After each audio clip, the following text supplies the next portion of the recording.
Great hat, man.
Good evening, everybody. Hey, welcome in. It's good to see you all here, and we're back in the retro category. And reading the title, actually, was I typed it. I might be playing the game, but no.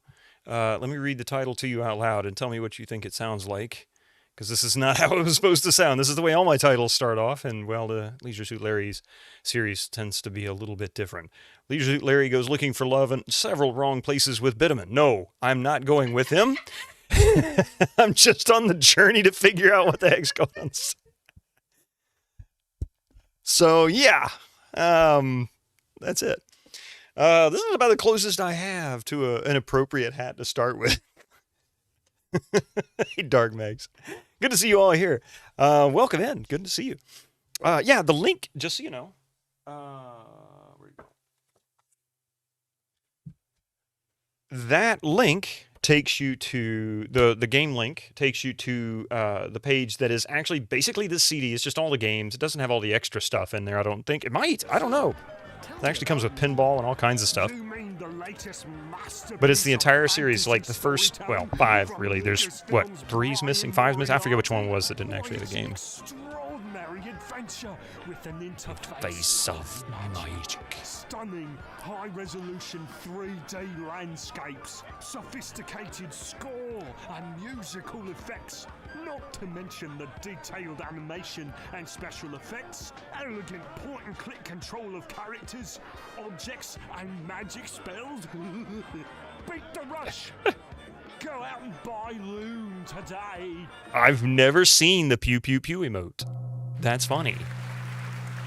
Thank you so much. 62 months. I'm sorry, Coffee. That doesn't divide by 3. 723 just subscribed for 62 months.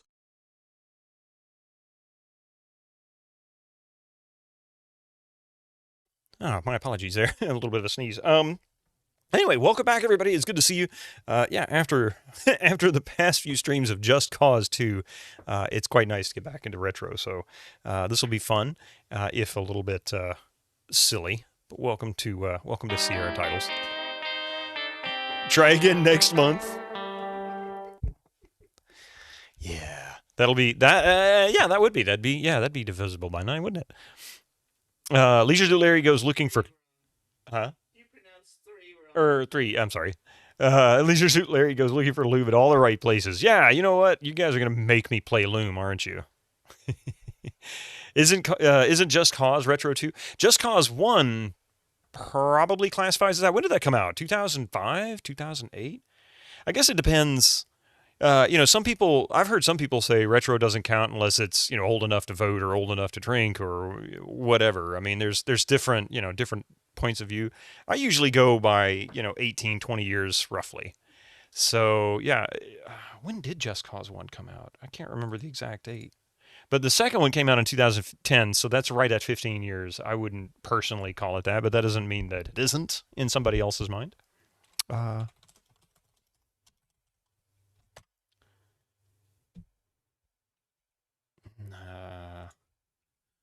20 years, 2006? Okay. I couldn't remember. 2005 sounded right to me. I guess I was not far off then. Your personal cutoff is when games went HD, so PS3, 360. Well, I have to go with something gear-wise because, another 10 years, HD will be like, technically HD came out, in Japan in like 93, I think, but, yeah. You go by 20 years as well? Yeah, roughly. That's my opinion on it. For the most part. But yeah, Just Cause 2, 2010, so right at 15 years. Oh no! Hallelujah! Can you go with the emotes? Uh-oh. What have you done?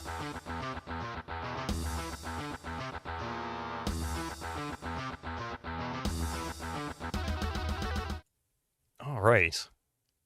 Unauthorized fedora. I understand. Let's see. I'm bald as fuck. Hey, you know what? You typed that in, Egomancer, and you got Doc's voice.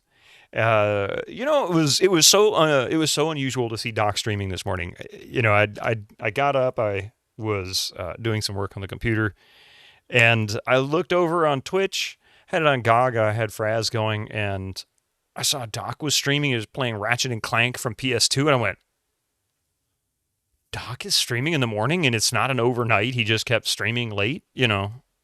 I was kind of blown away. He's like, how do you stream so early in the morning? I'm like, you know.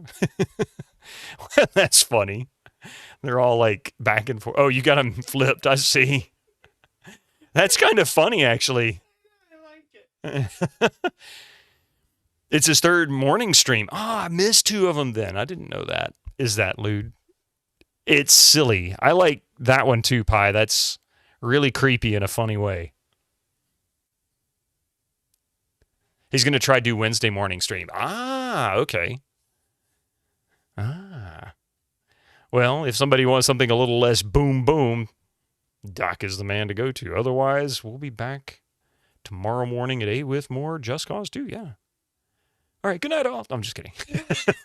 Felt like I was ending the stream that way. And play games outside the normal. Yeah. Oh, yeah, he said he never played that either. And of course, he also said he's not any good with platformers. Well, he's not that familiar with platformers as well as I am. I mean, I'm aware of many, but I play none. I'm great. Already? Man. How are you all doing? First of all, fathers, welcome in. Welcome in. If you aren't familiar with my stream, I don't know. Being a first-time chatter doesn't mean you're not a first-time viewer. If you're not familiar with my stream, we tend to play almost always retro games. And when I say retro games, they're going to be usually 80s, 90s. In fact, with Just Cause 2, I'm calling it a palate cleanser. Jazz Jackrabbit win. I've got Jazz Jackrabbit. I'm looking forward to it, actually. I kind of want to play that one. I've played a little bit of it, and it's kind of enjoyable. It's not that I don't play platformers. I just suck at them. I'm a little scared of them because of that. But yeah, I'm doing a bit of a palate cleanser with Just Cause 2 during the mornings after playing Lands of Lord Guardians of Destiny and basically giving myself an aneurysm playing it. So I decided I needed something that didn't require much thought. The story didn't matter, and all you had to do is just run around and watch things explode. So it was a lot of fun. Just Cause 2 is a blast. No pun intended, but I guess there is one there. But anyway, so after that, we're going to go back to the Might and Magic series. With Might and Magic 4 begin the World of Zine series, the two, 4 and 5 there, the two World of Zine series games. And yeah, I plan on playing that on the Pentium 2. I haven't loaded the Pentium 2 since we finished Guardians of Destiny, so I feel like it's time. Let's see. I don't know how much is left with Just Cause 2. It could be another 30 or 40, 50, 60, 70%, who knows. Thank you, Coffee. She's like, I ain't watching this. Anyway, without any further ado, I did enough running my mouth on Monday morning. So let's get the game started. Leisure Suit Larry goes looking for love in several wrong places, and he's by himself. Oh, that's right. Hang on. I forgot the... Let me go get the manual. Where'd it go? There it is. Where is she? That is 555 5633.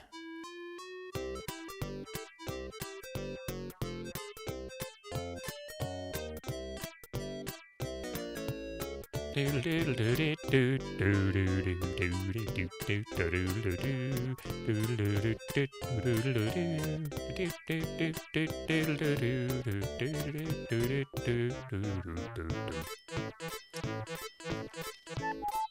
think I actually skipped this last time, so I'm gonna let it play through because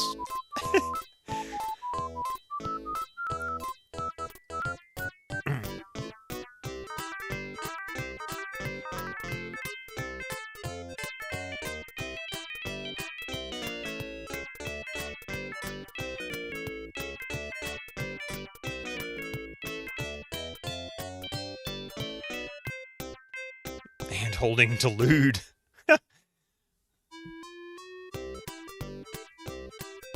Al Lowe did so much. Al Lowe is an interesting character. We'll just call him that. Eve, baby, you greet your woman with love in your voice. You're finally home. Who are you? Asked the voluptuous woman in the magnificent red sports car. Why, Eve, don't you remember me? It's Larry Laffer. We met in the hot tub and lost wages in your luxury penthouse apartment in the land of the lounge lizards just before my big finale, wink wink, at the end of the game, remember? Vaguely, she says, why are you here? Why, I just assumed when two people are as deeply in love as we are, the natural thing to do would be to move into the other, so here I am. Move in, you creep. You've got exactly 5 minutes to get everything out of my house and out of my life. Brutus, she commands her dog. On guard! You think to yourself, that dog looks rather familiar. I'll be back here in 5 minutes, Eve shouts, and you won't.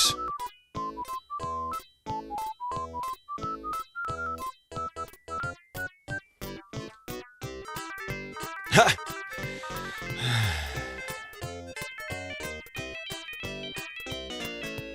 About as well as Larry expected. Gee, Larry, looks like things are just the way they used to be. You thought your life was complete. You had found love with a beautiful woman, with a beautiful car and a beautiful home, all in beautiful Los Angeles. But instead, you're out on the streets again. Now, what will you do?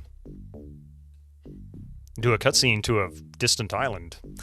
Meanwhile, on the beautiful tropical island paradise of Nantucket Island, something like that, I need to redo it, located somewhere in the South Pacific, a formerly strange weather phenomenon occurs once again.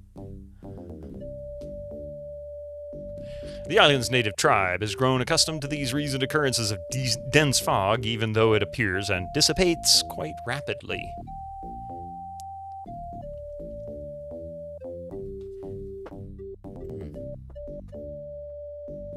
What the natives don't know, however, is that the fog is just a smokescreen to cover the activities of an evil force so sinister, so sly, and so slick that even the mere mention of his name brings fear to the heart of the staunchest man. Voldemort? No Nookie! Okay. No Nookie Island, I get it.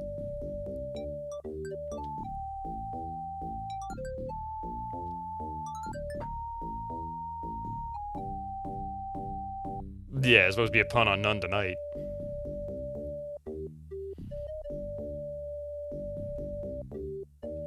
Inside this volcanic mountain fortress, the dirty doctor is designing the most disgusting of his dastardly deeds. I don't know if I want to find out. That description.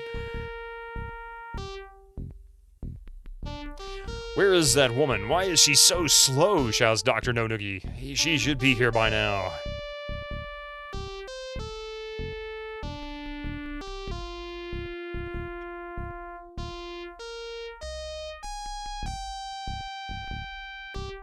Sir, crackles the radio. Shipment incoming. Aha! Here she is. That's more like it, he says.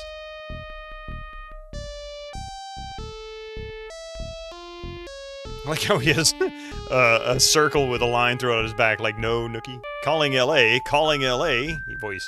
Yes, sir, responds a female voice on the radio. Is everything in place for the transfer, he asks. Everything, she snaps back. He smiles, a broad smile. Excellent, LA. Keep me informed, he concludes, and remember, no mistakes. Excellent.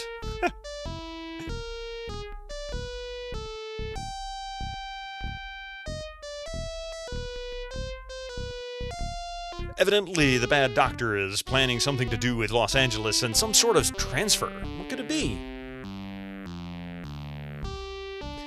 Fan me, he shouts, and now. Now, feed me grapes, he orders with a sinister smile, and keep 'em coming.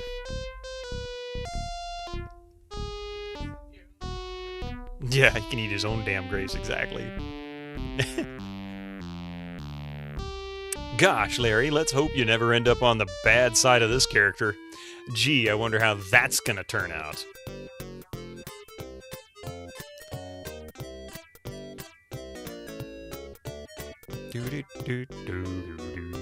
I think it's gonna cycle back around again.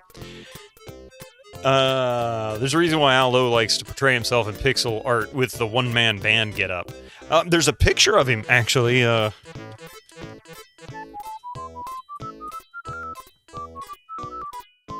on a moment.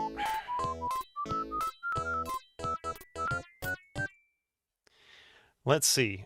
I believe there is some videos on the disc of him actually talking about the game and doing stuff. Take a moment and I'll show you. They're not that kind of video. It's just interviews. Settle down, folks. It's not that bad. Let's see.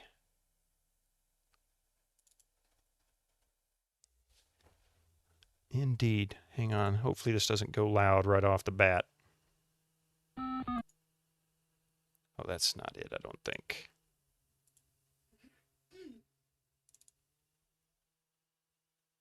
Aha, I think this is it. Yeah, ooh, that was loud. So if you guys are interested, let me show you. I'm going to create a video source here.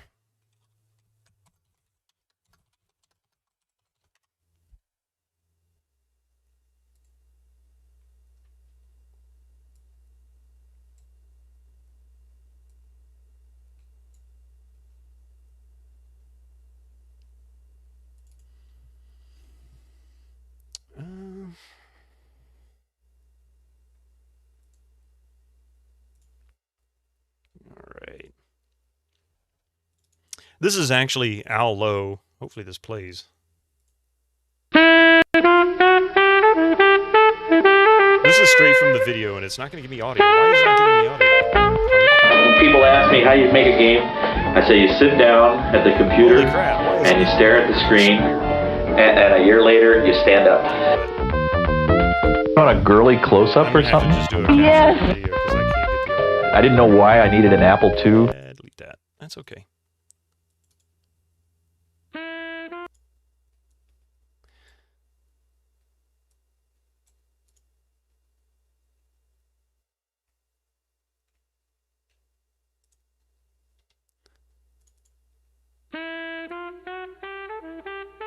There he is. Oh, it's playing for you loudly. Oh, see, I couldn't hear it at all. And I am so sorry, Winter Slice. I say you sit down at the computer and you stare at the screen, and a year later you stand up. A year later, you girly stand up. close-up or something? Yes. I didn't know why I needed an Apple II, but I just knew that if I got one, I could make Sorry it about that, guys. I really am sorry. And I suppose I have. I think, and of course, my psychoanalyst has helped this a lot, that Larry is the outside life that I never had. Larry's really big with psychotics and prisoners, and no. There's no limit to the amount of embarrassment that I can put this guy through. As far as I know, I'm the oldest computer game designer in the world. A lot of the characters in Leisure Suit Larry come about because I'm a jazz musician and I play a lot of clubs. And you see all kinds. And it was real fun to base those characters on the people that I have observed working the environment. There's been a running gag with Ken Williams. Just one? I needed a drunk to put at the bar, and Larry won. And so I thought, gee, who better than somebody that I know? Ken keeps telling me that the next one could be the last one. In Leisure Suit Larry 3, he was the chief of the native tribe. He was, in that one, he was Chief Kenny Wawa. Chief Kenny Wawa. He made you prove your manhood by forcing you to write a program in assembly language. What I'd like to see is a game where the player sits down in front of his computer and his video camera captures his face, and we take that face and put it on our characters, and you become the star. Wow! It's a hell of a way for a grown man to make a living, I'll tell you that. I've had a wonderful life. It's a very godlike feeling.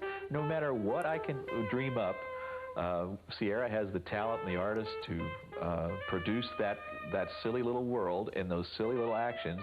And the best part is I can make people laugh. And that's Al Lowe. I like how he starts off. I must be the oldest video game designer in the world. Now, just to put some perspective on that, this disc got released in 1994. 1994. 31 years ago. He's probably still the oldest game designer in the world. LSL6 is your favorite. I've never played any of the others. I only played the first one. And I apologize again for the audio. Yeah, Skyfall, I missed the intro last time. I hit a button by mistake and skipped it. I didn't mean to. Either that or I clicked. I can't remember exactly what happened. But either way, I missed the intro, so I had to play it. Yeah, since I didn't get to see it before. I forgot. There's even sound effects on here. Oh. Yeah, these are sound effects in a separate folder on the CD. That was probably Al Lowe. Oh man, I just got an idea. I think I might have to edit a couple of these together. I think I can create something quite funny. It's fun to watch, isn't it? You get sprinkled. Let's see. Al Lowe videos. I mean, there's really two on here. There's another. Oh, hang on. There's another one on here that I think was from. Yeah, this is from the first one. Let me turn this back on. I just think this is the only other video. Awfully low quality too. The very first question I wanted to ask you is, wir haben mit einem Psychoanalytiker über Larry gesprochen. Meinte, du müsstest. What in the world? Why is it playing in German? What? Ein ziemlich interessanter Charakter sein. Wärst du so freundlich, ihm deine Adresse zu geben? I don't think there is multiple audio tracks. No, there isn't. There's only one audio track. Why is this playing in?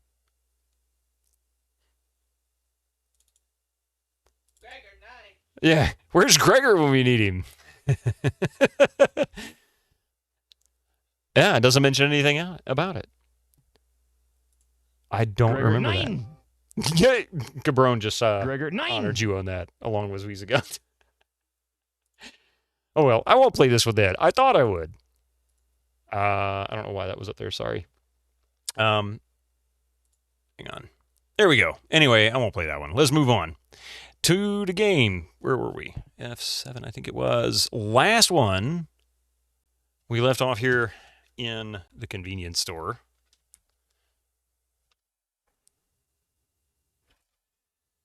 Take the disc out before I forget.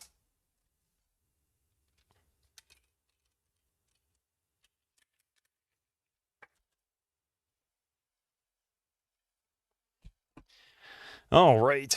Let's see. Notebook. Handy. My handy dandy notebook. Oh, this is the wrong notebook. Here's the right notebook.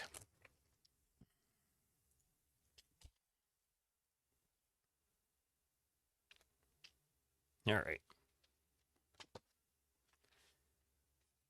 And where were we? We were looking for love in all the wrong places, in several wrong places, probably all the wrong places, knowing him. Open cabinet. At least not now. Yeah, I didn't think so. And that can stay here. Look, is that balls? Get ball. Buy ball.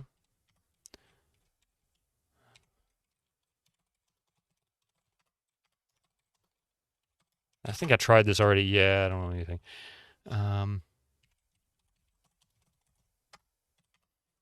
Fill the sundries, nothing seems useful. I guess we just won't. Just say no. Okay. Try our new channel. we make more computers. What does that say? We make home computers something, etc., etc. Entertainment, maybe? I don't know what that last part is. No, that's not. Entertain. I don't know what that is. Well, let's see. It's talking about on the Windows here, channeling crystal clearance, 50% off, try our new channeling powder. Let's see, go in and ask about channeling stuff. Entertainment, etc., parody of software, etc., maybe. That's a good point, because that was, I think that was a little, like the computer stores in the malls. I remember software, etc., or something similar to that title. The hell you say? What? That's not right. I don't know how to get that. Okay, so maybe that's not it. Oh, don't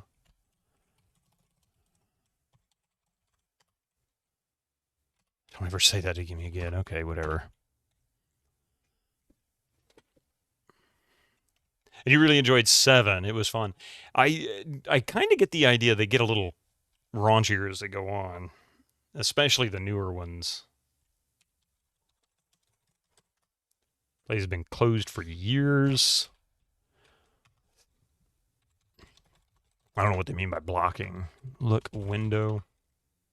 Peering through the dirty windows, you see an interior filled with memories of a bygone day and junk. Cyber Sniff 2000. Do I really want to know? I mean, do I really want to know?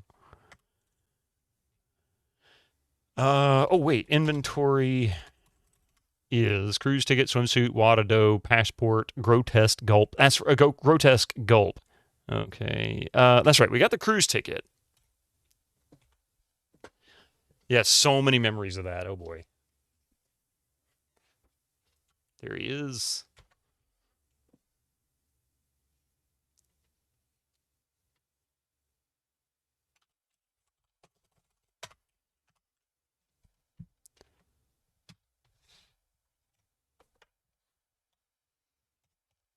And wait, did I do anything here at the barber?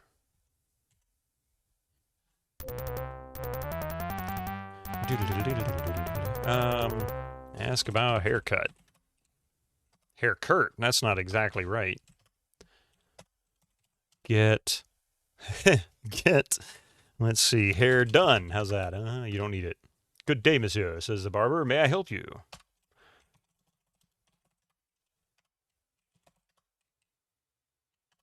Okay, maybe that's what I need to do. Oui, monsieur, of course, replies the barber. Allow me to correct that receding hairline of yours with my patented special proprietary technique, macrobiotic styling reweaving. I wonder if I could get that. Does that work? To enhance the game with scent. Oh my god, I really don't. Yeah, I guess I didn't want to know. Just have a seat in the chair, please. I am bald as fuck. Aged like a fine milk, a very poor taste. I don't know about 5 or 7. He somehow never played those. I remember Free Needles played through all these several years ago, and he was if you've ever been in his streams, I mean he's pretty tolerant, but he's not tolerant of jokes at other people's expense, in that sense, generally. So I remember him talking about how playing the game, he's like, this kind of game doesn't usually bother him, but there were times he's like, it was very cringeworthy. And that's the only reason why I've kind of balked at playing these, is I don't really want to upset people. So if something comes up that doesn't quite jibe with you, please don't hesitate to call it out in chat. And we can blast him for the bad joke and poor taste. Here says the barber, take a look in this mirror and remember what you look like. When I'm done, you won't be able to recognize your own hairline. Why, you'll be a different man. Holy crap. He does look like a different man. 5 has some problematic elements. Oh, boy. You think to yourself, yeah, this is exactly what I need. A new look. I'll make Bachelorette Barbie change her tune. You've always been faintly embarrassed by the Larry games. Actually, I made the same comment to Coffee just before I sat down. I said, it's time to read some embarrassing dialogue. Largely, this is just part of the lexicon or library of of the Sierra adventure games. It has its own notoriety, but also these games are from another era, so the jokes were different back then. Yeah, doesn't make them right, and I can't say that it makes them less or any more tolerable. But hate the what is it? Hate the artist, don't hate the art. You think you're wait. Okay, go for it, you tell the barber. You just got to imagine Al as the silly. Yeah, he is. And if you ever followed his Twitter account, I don't know if he still does anything on Twitter. I got rid of it several months ago or more, and he still is, even to this day, not much different than he was then. That's for sure. You have to judge these things in the context of their time, neither apologizing nor approving, just acknowledging stuff that's not okay. For the most part, that's probably true. Yeah. I don't think he's necessarily a bad guy. I think it's kind of like the Three Stooges. A lot of people nowadays don't understand why the physical humor is so funny. They find it, violent maybe, or just mean-spirited. I never enjoyed it. Yeah, my wife just said I never enjoyed it. But, as a kid, I didn't see anything wrong with it. I mean, you just didn't run around doing that to your own friends. You can't really judge older media for not being able to foresee a change in sentiment in the future. Yeah, that's very true. Yeah. Can only judge it against what the contemporary climate was like, which is very true. It is what it is. It's from what I know, it's not so bad that it must be removed. We're not talking, the way people would treat some movies or TV shows even that had more to it than it really was. The pig sexist stuff is easier to excuse than, precisely, Cabron. That's kind of one of the things I was talking about. Yeah, because that wasn't okay already in the 90s. Let's see. Allow me to begin with a thorough cleansing to rid your hair and scalp of any possible pollutants, says the barber. I assure you I use only the trendiest products, all organically grown and available only in undersized, overpriced, biodegradable bottles. Oh, well, nowadays biodegradable might be a bad word. I don't know. You wonder to yourself, what will I look like when he's done? Trendy used to be an insult, I remember. Will I be handsome? Will I ever find true love? I have. Larry hasn't, but Larry has the wrong idea. I think Larry's hoping for way too much.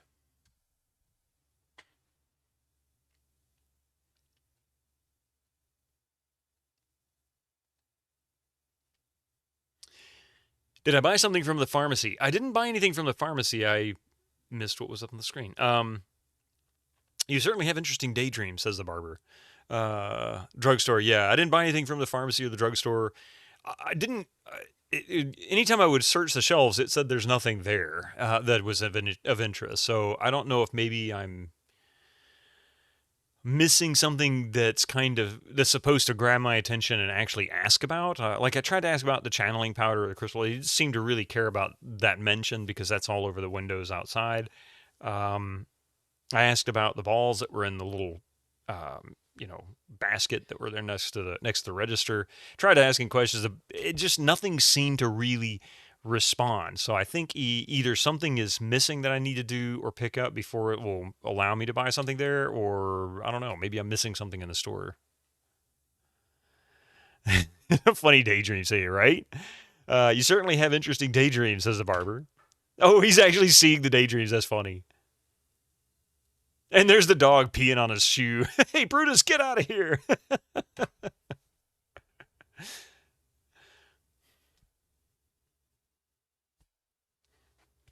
Your hair is clean and conditioned, said the barber. Now for the special styling.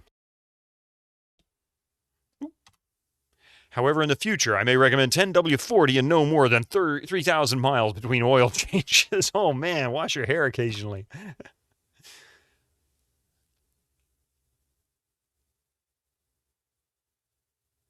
There's no way Ken Williams would budget drawing an entire shop without being able to buy something there. Yeah, it's probably something I can get later.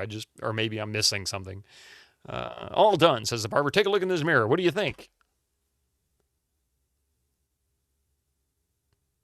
He hasn't changed at all.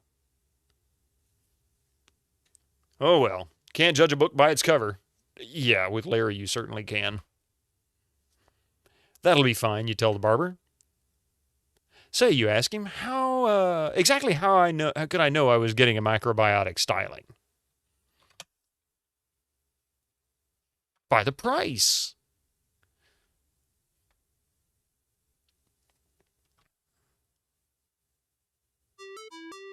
That'll be $100, says the barber. Jeez, what a haircut. Thanks, I guess, you say, flipping the barber one of your C notes. The barber replies, bless your heart. And for those who don't understand, that's the barber insulting him, literally.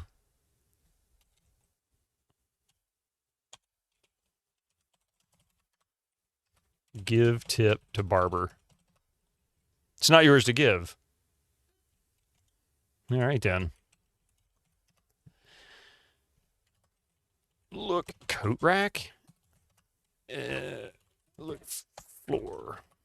Having worked in publishing, books get judged by the cover all the time, and everyone in the industry knows it. Hey, I bought CDs and records just because of the cover. Not even. And Coffee says she's bought books by the cover, too. It's lots of hair. How much is a C note? $100. I guess C for cent, like century, cent, 100. I think. Not really sure why they call it C note, but that's always been what I believed. Let's see.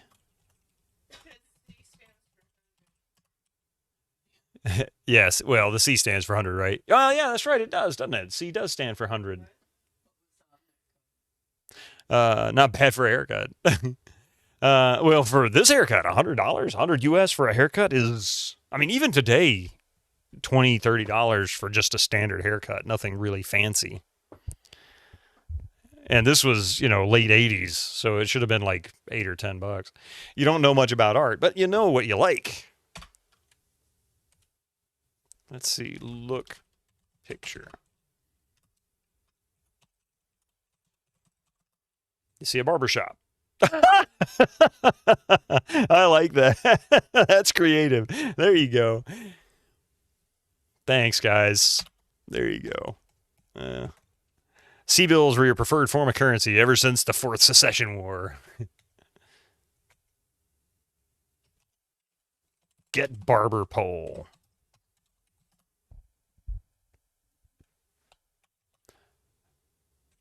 In England, we call 100-pound a ton. I would agree. Trying to carry around 100 of those 1-pound coins. Yikes! That would be about a ton. Pull a hole in your pants. Actually, do they even still have those coins? It's been 25 years since I've been there. Nice Allo joke, right? Let's see. Al answer. A C note is slang for a $100 bill with a C representing the Roman numeral for 100. That's probably it, yeah, which the term became popular in the 1920s and 30s when $100 bills featured a capital C on them. Oh, that's right, they did. I forgot about that. I think it's been longer than that since you were in England. Oh, yeah, it's been more like 28 years, hasn't it? Let's see. Battletech nerds will get it, and no one else. I don't know Battletech. Oh, man, okay. You pay $50 at your barber for beard, hair, face mask, and a couple more things. Just beard and hair is $40. Yeah, see, so with the beard, you're going to pay a little more, of course. Oh, you still have the 1-pound coin? Yeah, it's gold and silver now, though. Oh, really? I don't know what happened. I kept one when I got back. I kept one, but I don't know what happened to it. It's probably in a bag or some container somewhere with a bunch of other coins. This is an automatic opening electric remote control gate that is presently locked. And you can't open it, so I guess that's what it is. Beard is $30 separate, so usually go for the combo. Well, I don't blame you. Why not? I mean, extra $10 for both.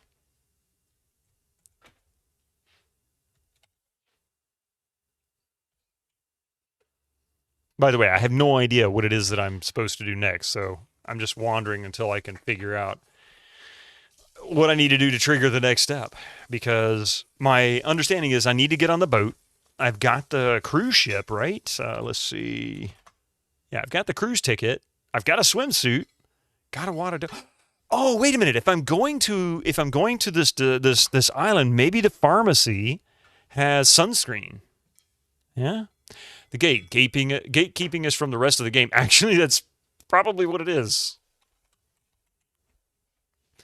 It's also super nice, plays relaxing music, so I am close to falling asleep in the chair because you are so relaxed. Oh, that's pretty awesome, actually.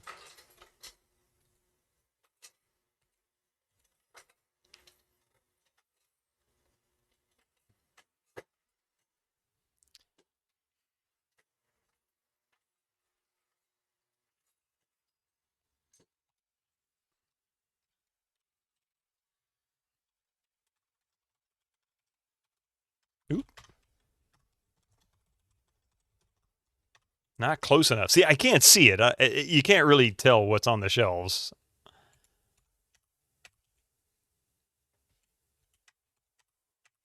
I'm not close enough. I'm going to have to brute force that.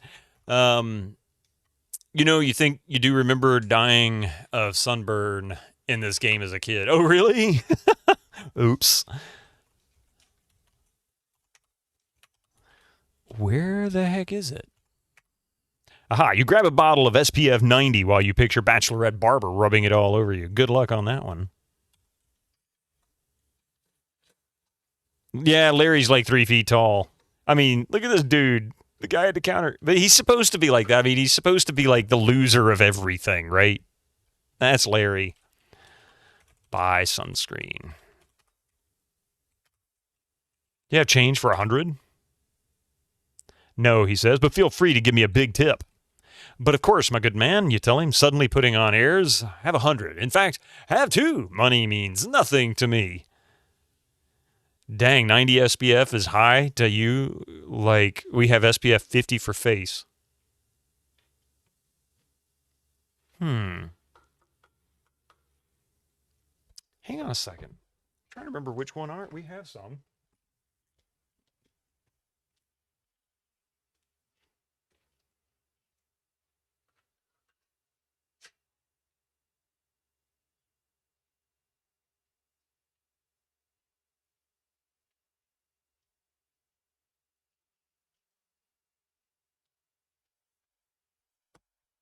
Yes, in fact, yeah, well, I'm not in California myself. Oh, he's in California. Yeah, Larry's in California. I'm practically in Florida, to be honest. But, so it gets quite nasty here as well. We have SPF 70, and this wasn't the highest we have. What is it, over 100 now, isn't it? You can get it like, 150. Yeah, like 150, I think is what we can get the highest here, or something like that. So, yeah. Highest sold in Sweden is 50. Yeah, I wouldn't assume, just, it gets hot, but I guess it doesn't get that bad there. Like 10 months out of the year here, it'll be 90 degrees. Mystic, back up, buddy. There you go. No, you've chewed on enough cables, okay?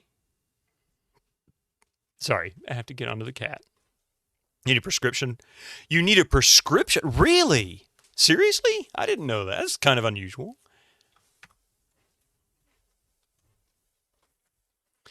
You mainly lived in Texas for 4 years without ever wearing sunscreen.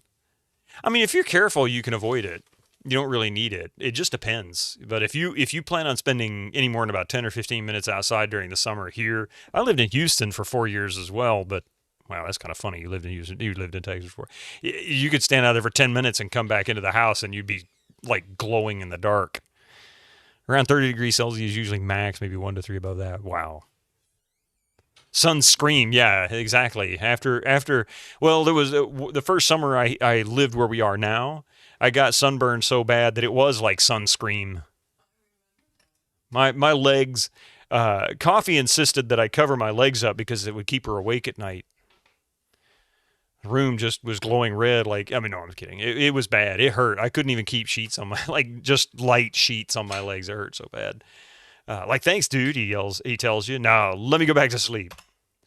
He concludes with a familiar, bless your heart. Melanoma is real. You scan people every day who have it. Yeah, don't be stupid like me. But, It really is.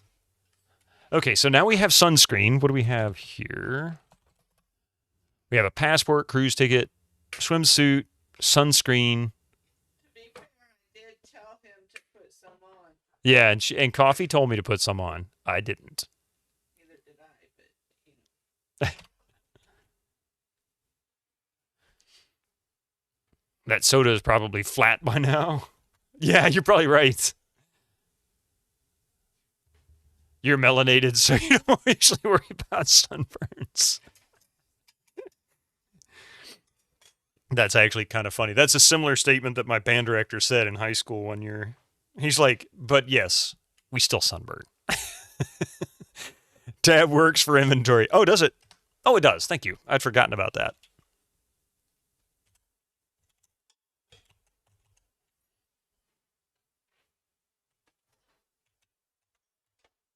Is there something back here? I don't know if, like, the 3D part, I guess.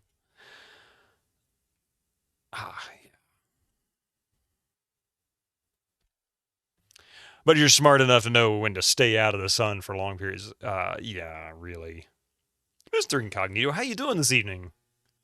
You did spend 3 hours in the sun once a week hitting people with swords, but I assume you, my choice was, but I assure you, my choice was entirely masculine and nothing to do with the fact that any substance on my skin drives me insane. I don't care for the feel of sunscreen either. It's greasy, it's sticky, it's oily. I mean, it's all of that. It's just, yeah, it's nasty. We've already dealt with K-Rod, as far as I know. We haven't managed to make it into the... Oh, it's finally open for business. Okay, so that means that this is our next stop.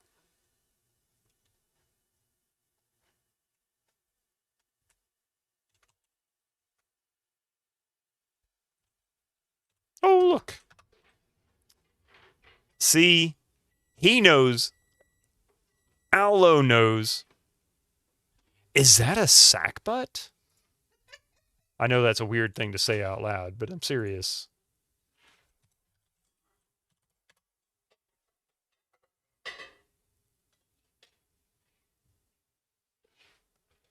Use spray on one that is not oily, greasy, sticky. Just spray on and gives you a little rub. Yeah, Larry is a sleaze. We moving up in the world. You're not wrong. Hang on a second. I'm going to see if I can find... trying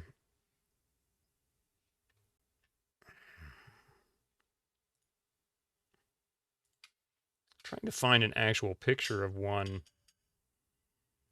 It always only brings up trombones. Hang on.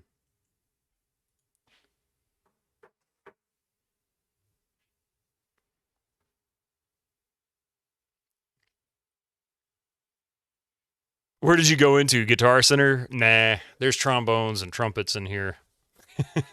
They'd just be guitars and drums if you went into Guitar Center. Oh.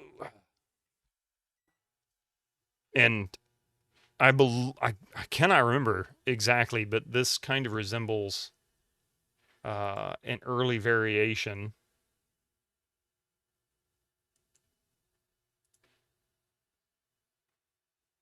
of weird trombones that have been made over the centuries. But I can't find a good picture of it.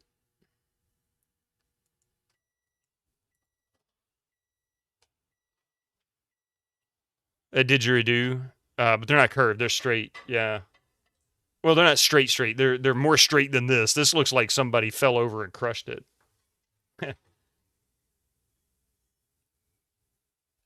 What's happening with the frame around that screen? Sets are not fully. Oh, it's the. I don't know. It's kind of weird, isn't it? It's like the. This is. I don't know if that's intentional or not. I'm playing this in Scum VM because this game is very, very sensitive to timing. And my Pentium 2 would just make this game unplayable. So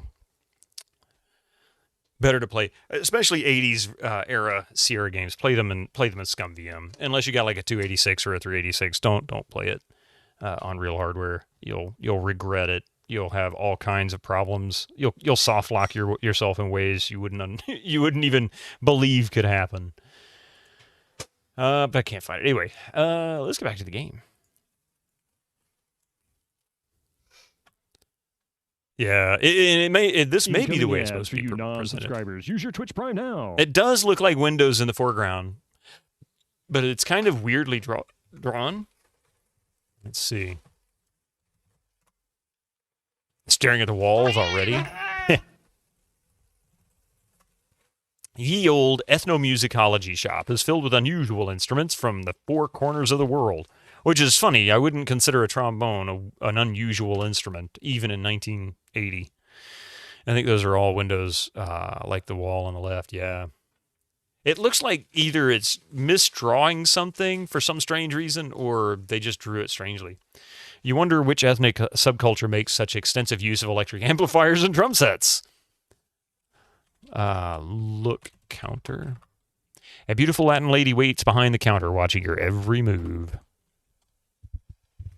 What? There you go.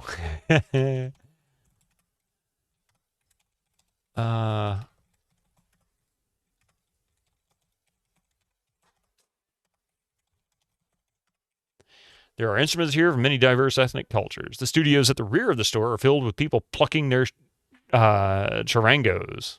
Interesting.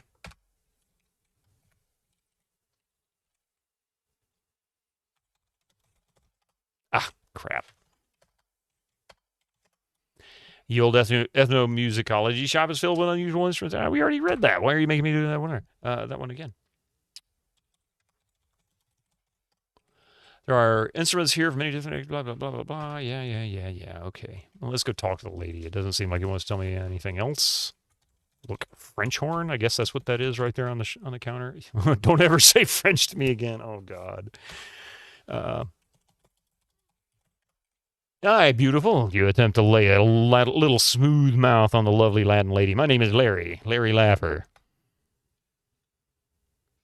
Buenos dias, senor dos. Assistant, I can't say that. Bella Bona, la señorita El Tacos. Good day, sir. How may I help you? Suddenly she smiles broadly as she recognizes you. Uh-oh. Her smile makes you glad you took Spanish in high school. Too bad you slept through it. What the hell? You decide to brush the dust off your Spanish by attempting a conversation with the lovely señorita. Perhaps you could begin by complimenting her on her extremely good looks. El pesto la guardia, se spermo bubitos. You tell her, wait, what? Your ears remind me of whale breasts.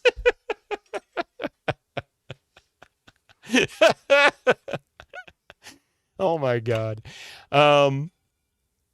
Her face brightens further. She seems genuinely interested in you. Spanish must not be so bad after all. Sí, how dare you? Sí, c'est la luna el gros et pupi doggy la bambino la señorito reporteritos. Yes, but the moon is full and you are a chihuahua. Whoa, speaking is one thing, but understanding is another. Her response baffles you completely. You have no idea what she means. Of course, that's never stopped you before. El pencilo es tubular, rigido amarillo. You tell her. My pencil is long, hard and yellow. What? It's kind of sad because I have a short one. It's been ground down a few times, I think, being resharpened. Yeah, Mystic's been chewing on it too.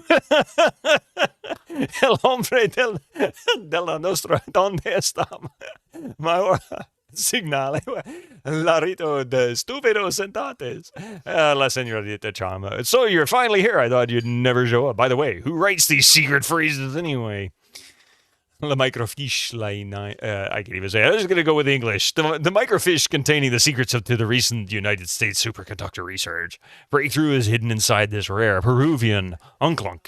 Don't let anyone touch it before you personally deliver it to Dr. Nonuki. And I don't need to tell you, be careful. He and he alone has the authority to deliver it to the USSR agents. You missed an hour, but you're still in the city. Hey, how's it going? Welcome in, Eldridge.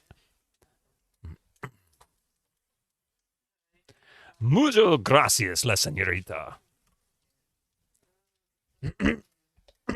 Excuse me. Yeah, my, hang on. All right. I'm going to pause for just a minute. We're going to let these ads roll through because this dialogue is too good to miss. So give me just a few minutes. We'll be right back after these. You know what? I got to fix something first. My Stream Deck died again. You can blame Mystic. I have been. Incoming ads for you non-subscribers. Use your Twitch Prime now. It's a nice onklunk you got there. Is that an onklunk in your pocket, or are you just happy to see us? Anyway, we'll be right back after these messages.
All right, sorry about that. Let's see. Hey, Peter Steves, how you doing? Let's see. Apparently this exists. Share a clip, earn the Gone Bananas badge. You're going to want to unlock this limited time April Fool's badge. Really? Hey, I should do that. All you have to do is download a share clip that makes you lol or reel on to TikTok, Instagram, or YouTube from now until 4/4. Good, because in a way I was actually planning on doing that anyway. So awesome. And April Fool's shenanigans here. Apparently, you just a notification. You'll do it. Maybe not. It's easy enough to do. Why not? Let's see. As best you can tell, she wants you to keep that unusual musical instrument on the counter. So rather than risk offending her generosity, you take it. Look at that, 103 out of 500. Had the nice day-o. Bless your heart.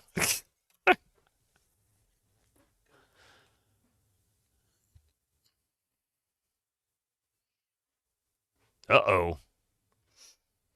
Say, what an interesting car, you think to yourself. How does he make it do that? You are so distracted by the low rider that you fail to notice the unusual little man lurking beside the car. He, however, doesn't fail to notice you.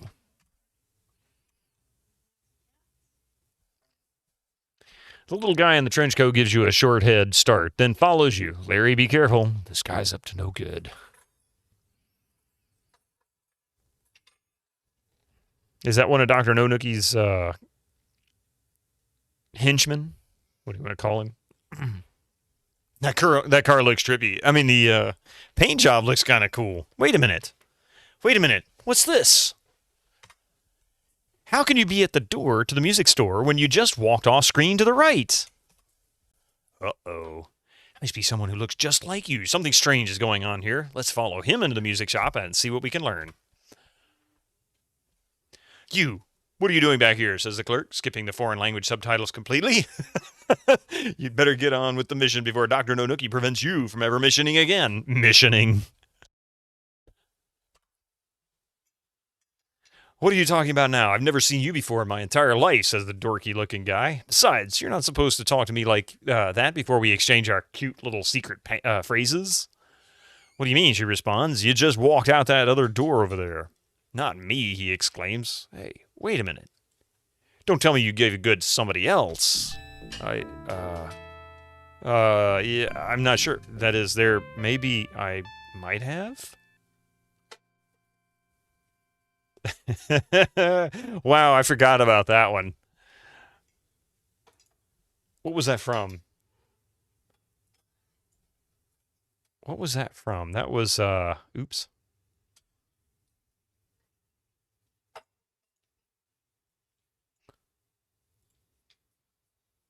Ah, shit. Well, now I need to find the wad. Yes, kitty. Had to end with the yes, kitty. I forgot what game I was playing. What game was that? That was Diablo. That's right.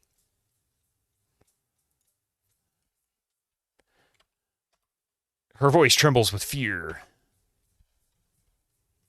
I'm sorry, he fit your description perfectly, and he said the secret code phrases as well, although, come to think of it, he did have a terrible accent. I thought the bad accent might have been part of your disguise.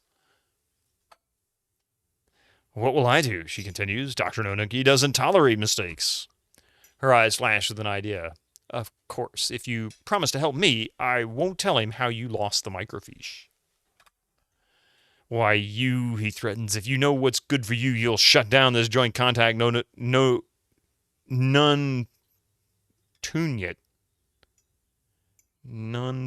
Island. I guess that's how you pronounce it. And get the troops started finding this guy. They'll guarantee he tells no tales about your little indiscretion. If you can retrieve the microfiche before he discovers what he has, Dr. No Nookie might even allow you to live a few extra days. She deliberates just a moment before making her decision. You're right, of course. Oh, crap. I missed it. Ah, none tonight. I get it now. Okay, yep, that makes sense. Well, Larry, this is certainly another fine mess you've gotten us into. Not only is the KGB after you for grabbing what was supposed to be theirs, but Dr. No Nookie's beautiful army of henchettes, game show hostesses, church secretaries, and bimbos is now hot on your tail. Since we've now learned the worst, we'll rejoin you as you wander through Los Angeles. Is Al Lowe the narrator? Do I look like Al Lowe? Oh, wait, if I gain some weight, I might actually, and get a beard, I might actually start looking like him. But no, I am not Al Lowe. If I was Al Lowe, I wouldn't have been wandering around so much. I'd know what I was doing. Uh-oh. In the distance, you can see those famous L.A. landmarks, the Queen Larry and the Loose Goose. Hey, Sonny, says the old man, would you like a hit of the bird?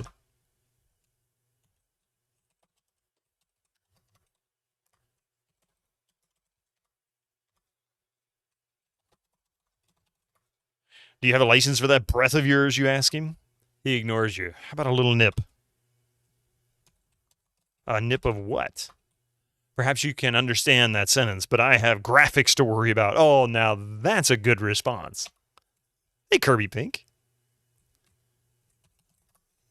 I'm going to save it before I say yes.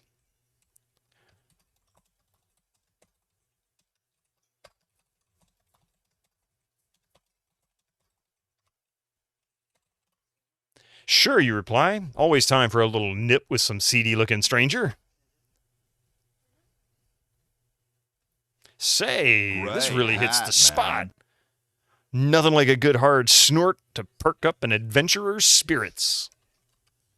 Do I have to pick, or can't you pick it yourself? I can pick it myself. It's entirely up to you. If you get the first right. If you want to pick, you can tell me what I have to wear. You tell me. Do I pick? A little more couldn't hurt.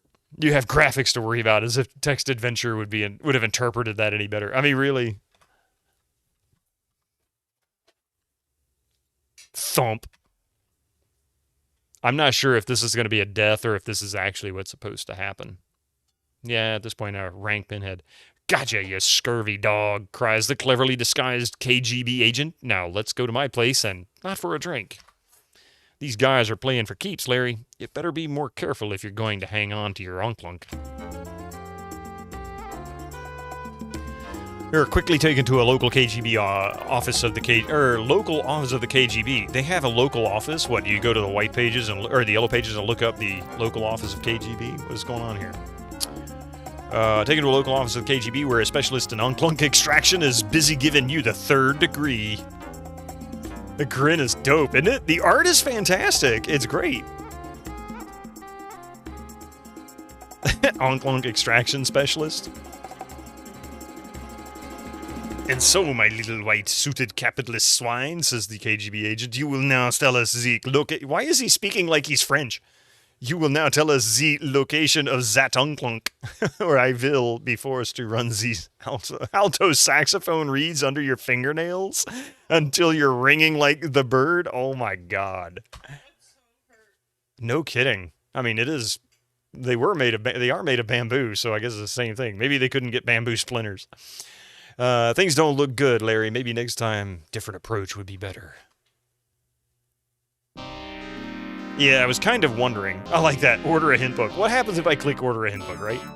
See your local software dealer or dial 209-683-6858 from 8 to 5 Pacific time. Have your credit card handy. I'm tempted to dial that number and see what I get. Should I? Should I call that number and see what happens? Do it. Do it. I'm sure somebody else has done it on stream 1,000 times. I'm just curious, though. All right. 209-683-6858. Make sure I'm not dialing the wrong number. Hopefully it's not somebody's personal number. It isn't. It is California, so at least it's like 3:20 in the afternoon right now. KGB local offices everywhere for your convenience. Well, Winter Slice, I could make a joke right now, but I'm not going to do it because it's not appropriate on this channel. So about that hat, you pick the hat, whatever you want. I can do that.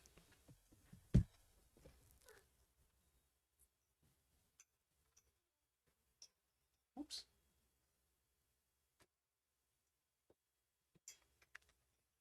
This fits better on my headset. Oops. All right, here we go. Let's dial a number and see what happens.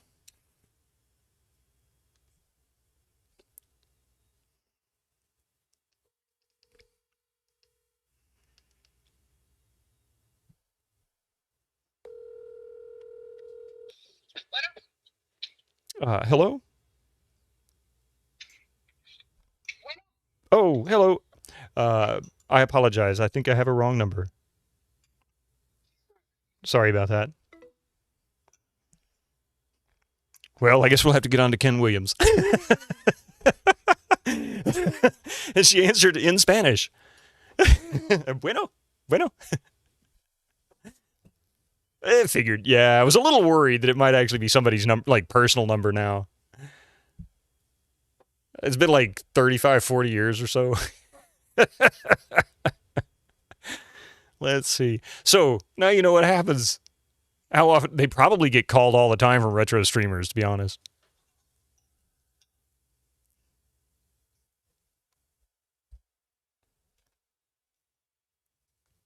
Why do people keep calling me? Why do they keep asking me about hint books? What is that? What is that?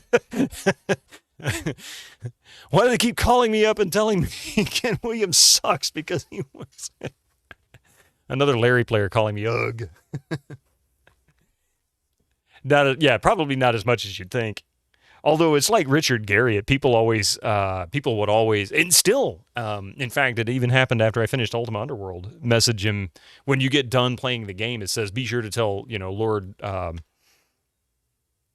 God, what was his character's name? Anyway, Richard Garriott's character, that you completed or whatever. Lord British, thank you. And then he'll respond. He still responds. To this day, he still responds. And Echo actually did it when I finished Ultima Underworld, and he responded to that message. I'm like, oh, that's kind of cool.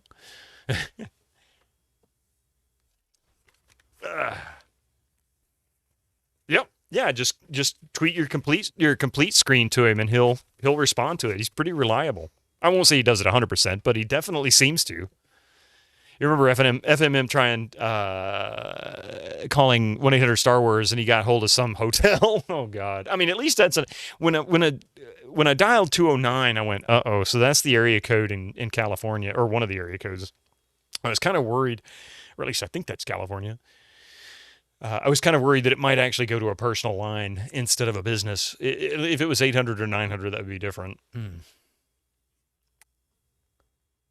Let's see. No. Thanks anyway, Buster, but I'm not on the wagon. But I'm on the wagon. You can't get me this time, Buster.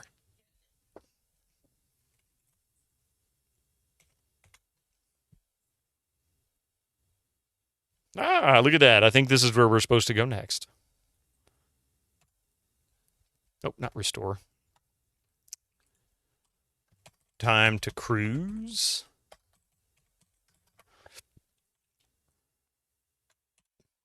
Probably Oakhurst, since that's where Sierra were at the time, right? That sounds right. Talk to man. I don't know what it is.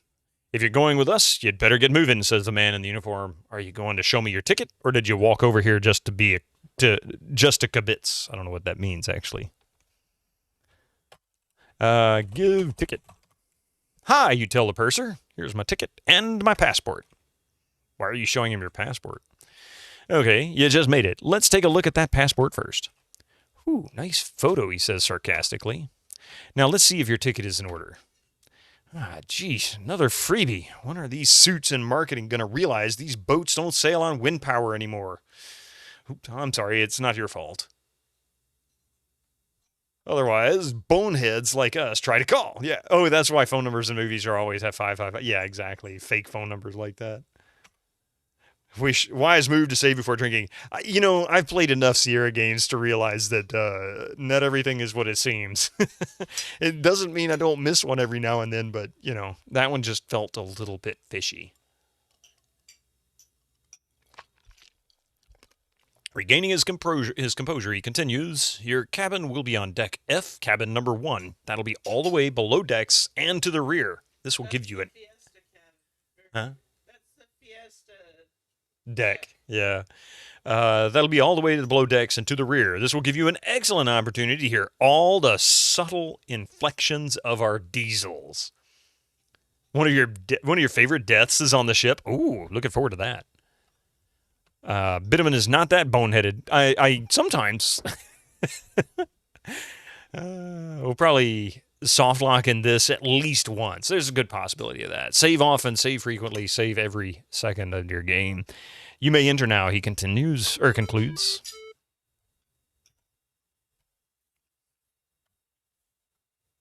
The size of that chain.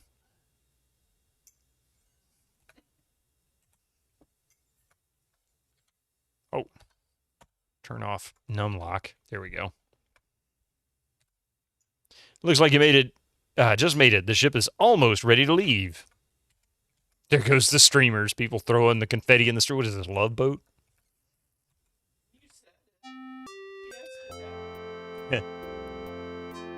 Hey, Strider. Oh, wow, that was out of tune. As Los Angeles slips out of view, your thoughts are on your search.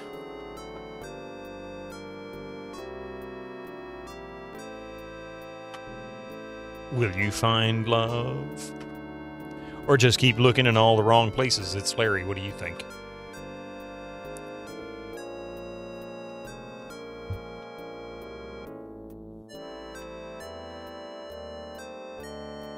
I like how the rank just rotates. It's like no point to it. It just rotates to different names and whatnot.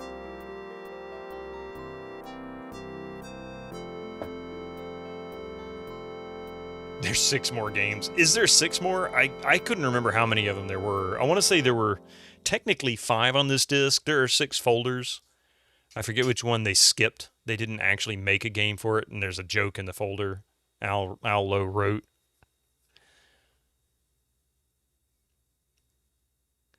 The Love Boat.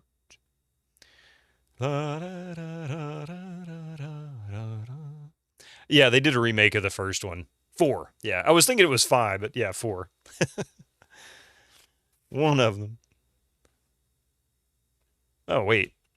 I didn't realize this was supposed to be me going up and down the ship here. I thought that was designs. I thought that was like some kind of weird purple design on the side of the ship.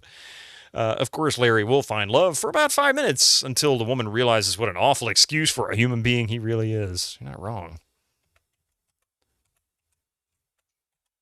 It's actually making me go up to the right, up to the right, up to the right, up to the right to climb these stairs. How stupid is that? Is Larry even likable? Only in a pitying sort of way. He is a very self-interested, disgusting person.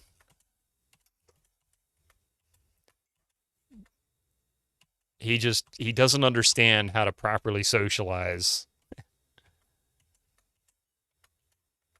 He's just trying to find love. What is his job even? How does he make it? I don't know. I don't think they ever, I mean, they never cover it in the first one.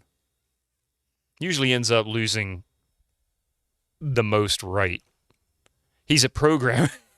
I mean, if Leisure Suit Larry is supposed to be Al Lowe, yeah, he'd be a programmer and a musician.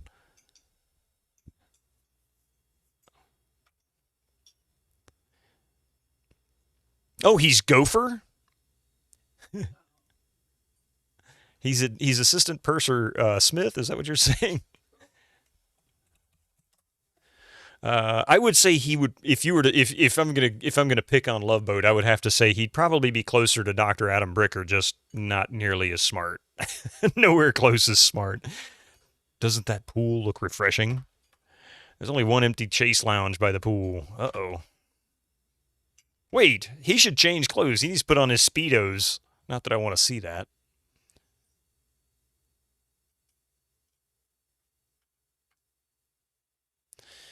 He also listens to them and offers lasting love. Yeah. Oh, hey, Kira, how you doing?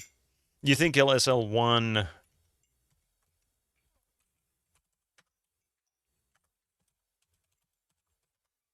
The cabin is all the way to the rear of the ship on the lowest level, remember? Yeah, but how do I get down there? There it goes. So you're to assume you are better than Larry. Almost anybody could be better than Larry. And LSL1, you think in LSL1 he got kicked out of his mom's basement? You know, I don't remember that. But I know that he's supposed to be middle-aged. supposed to be like late 30s or early 40s. Noodle loves Larry. I'm not surprised. I mean, she has her own sense of humor as far as that's concerned, and I don't. You know, that's. Let's see. Why won't he go down the stairs? There he goes. That's tricky.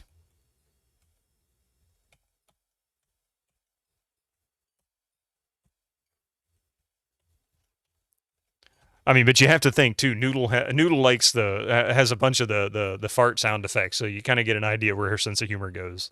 You don't think the VGA version mentions it, but the original does.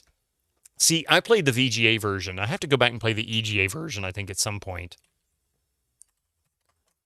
No one on the dating connection promised you a deluxe cabin. In fact, this is surely unlux, located at the rear of the ship's lowest deck. The noise from the engine compartments is deafening. And no, I'm not picking on Noodle. I'm just commenting on the fact that her sense of humor lies a little closer to this than my own.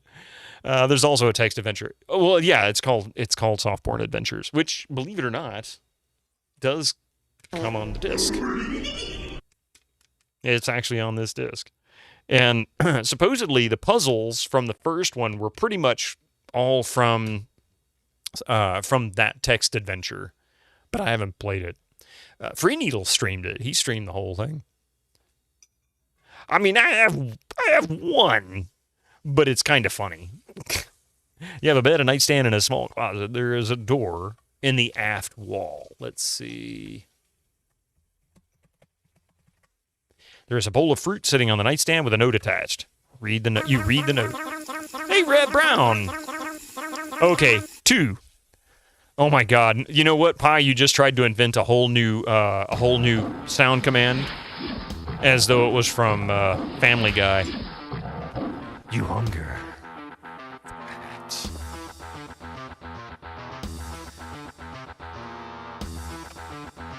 Bon voyage, Larry. Love, Mrs. Bimbo. Who's Mrs. Bimbo?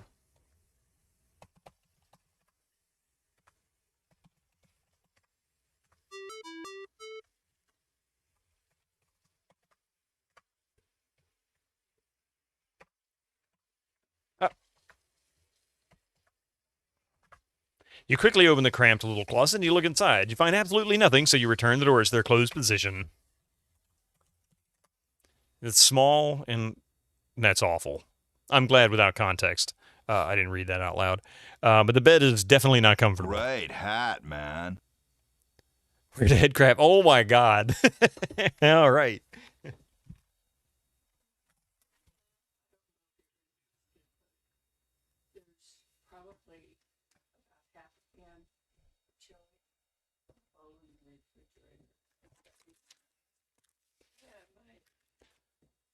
A condition not unknown to you. Oh, he even makes a comment on his own, you know.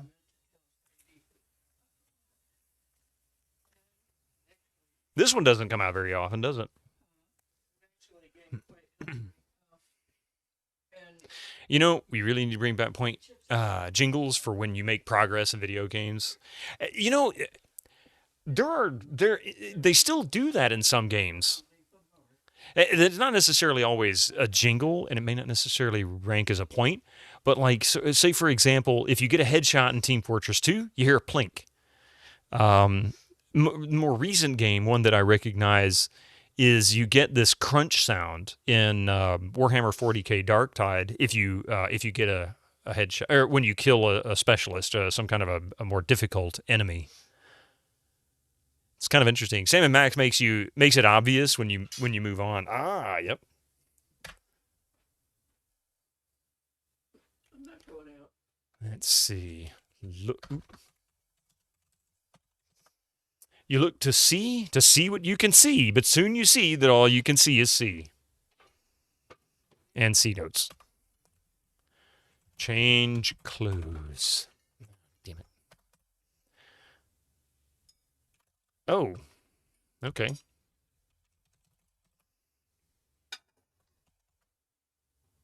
Huh? The old point system was devoured by achievements. Pretty much, Red Brown. That makes a lot of sense, actually. Well, well, well. What do we have here? Says the woman on the bed. Oh, uh-oh, Larry, you've been caught entering someone else's stateroom. Why, I do believe it's that darling young man that my daughter won on TV, says the woman. Good Lord, she's Bachelorette Barbara's mother. Poor little Barbie got to feeling poorly just as the cruise was about to start, so I decided to borrow her ticket and come along instead. Your mind quickly envisions Paradise Lost. It's Mama. I hope you don't mind. I convinced the purser that it was in his best interests to assign us to adjoining cabins. I'm sure you can make your voyage enjoyable. I really want to get to know you. I really want to know you, if you get my drift. After I saw you win the lottery show, I thought you were just about the cutest thing I'd ever seen. Except for my mister, of course. May he rest in peace. He was a good man and usually quite sturdy, but one day his heart just couldn't take it anymore. You wonder why it is necessary for you to learn this. Ain't that the truth?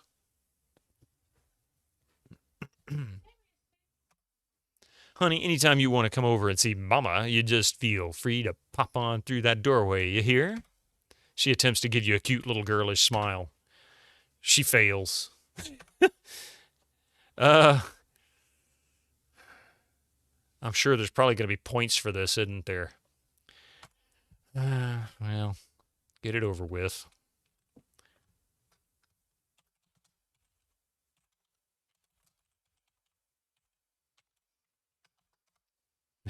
I mean, it can't be any more obvious what they're trying to tell me I should do without straight up writing it on the screen. I mean, from the very beginning, don't you want to see what's on the other side of the door? I wished I hadn't opened it. Wow, okay, I didn't even type anything. Wow, Sonny, shrieks Big Mama. I thought you were never going to come over here. Sit down on my bed while I slip into something more comfortable. I really don't want to see this. I bet you'd like this little mink-lined leather special, wouldn't you? Now you get comfortable in those chromium chains and handcuffs conveniently attached to the four corners of the bed. I don't think I really want to do this part. Oh, my God.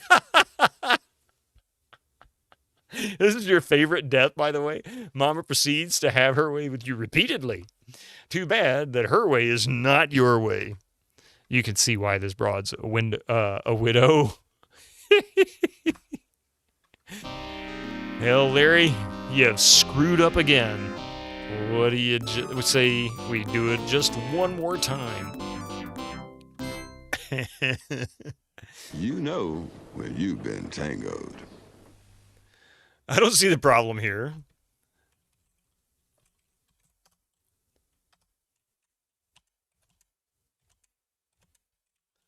Open closet. Not now. Mother would be displeased. Closed door. Oh my God, what did it say? Get your fat ass out of the doorway first.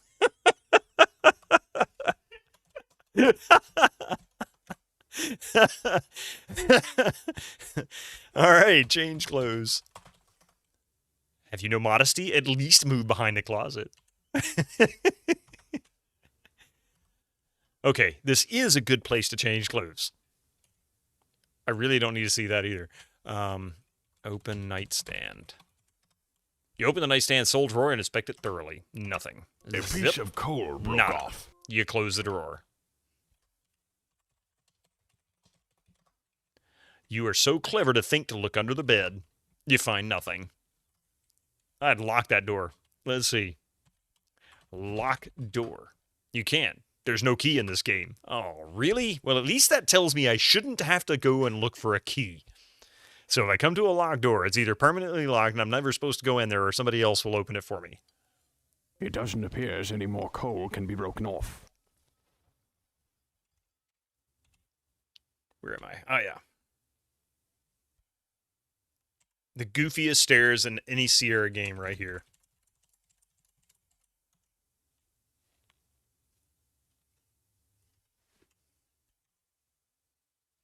Is that a rotating restaurant at the top of the ship? Yeah, you'd push the closet against the door. That probably wouldn't stop Mama. You want to get some misconceptions out of your head. Is Larry bad, or is everyone else the problem? I bet it's Larry. Oh, it's Larry. Larry's bad. He's not bad, malicious bad. He's just desperate and dumb bad. Mostly harmless, yeah. Lay down.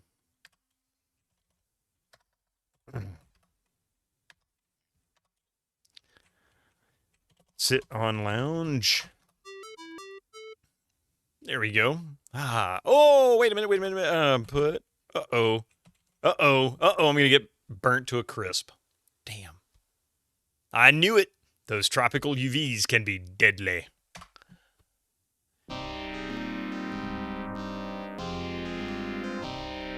Poles and trees line up perfectly to censor.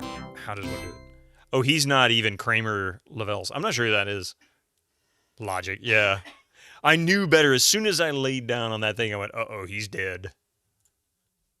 He's dead.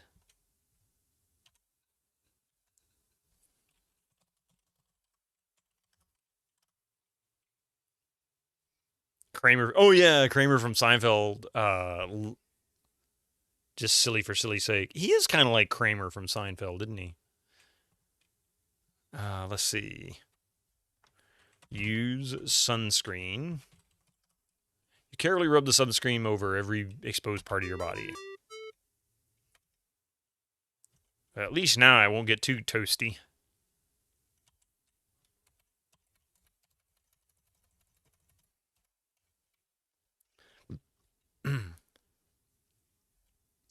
Flaming underwear. Or the Kenny Rogers chicken episode where they put up the giant neon sign and he got sunburned from it. Trivia of my choice? Oh, okay. Let's see.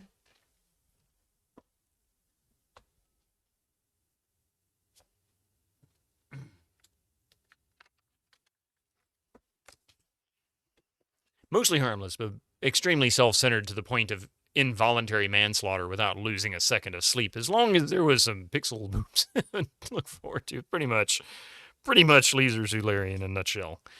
All right, let's see. Is there a good one on here?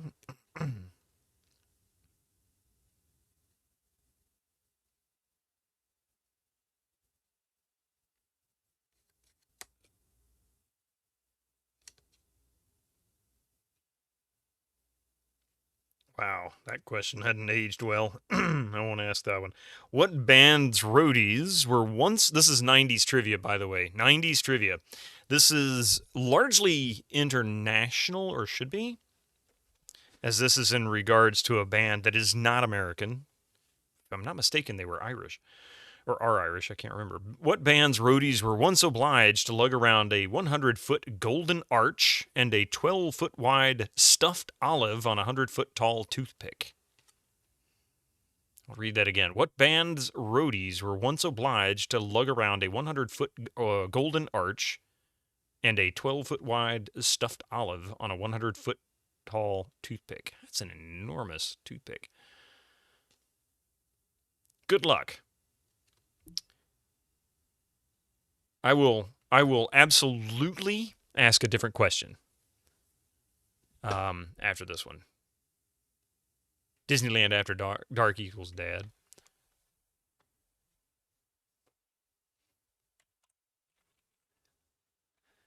Isn't that pool looking okay? That's all guys. Oh, it is all guys, isn't it? Sit on lounge.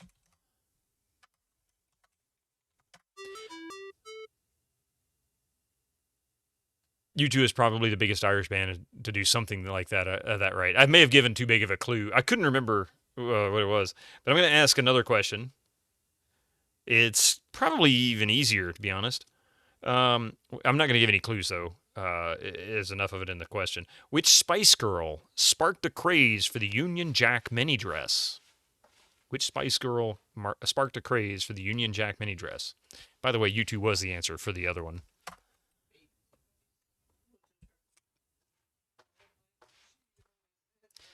Seems like a lovely day to catch a few rays.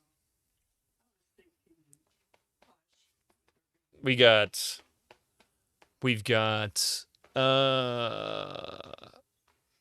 let's Looks like 6 people for Ginger or Jerry, which is 7.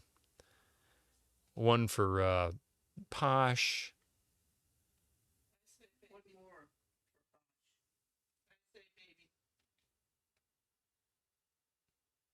You remember it? That one, the one that wore the Union Jack mini dress? Yeah.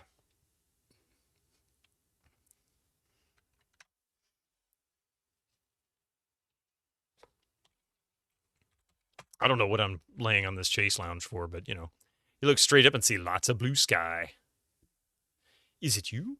Are you Ginger Spice, Peter Steves? Have we had a celebrity in this chat all this time and I had no idea?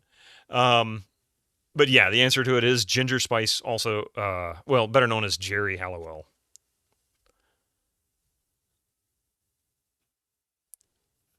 Heard that couldn't walk. Wait a minute, what? Couldn't walk in high heels? Uh-oh. Well, hello there, big fellas. This is a beautiful blonde with the body like a brick shipyard. Why are you hanging around here? I've been looking for someone just like you for a long time. Why don't you come back to my place and you won't have to hang around all alone ever again. It's your lucky day, Larry. Uh-oh. Geez, Larry, you finally found yourself a live one. Are you sure? Everybody seems suspicious every time he gets interactive with anybody, they kill him. Look at the music videos. Several times she was close to falling and took baby steps in them. She probably didn't like wearing them, just never did. Never really learned how. Come on, Samson. I just can't wait to get you all alone. Wait, she thinks his name is Samson? Those suckers were like 5 feet tall, though.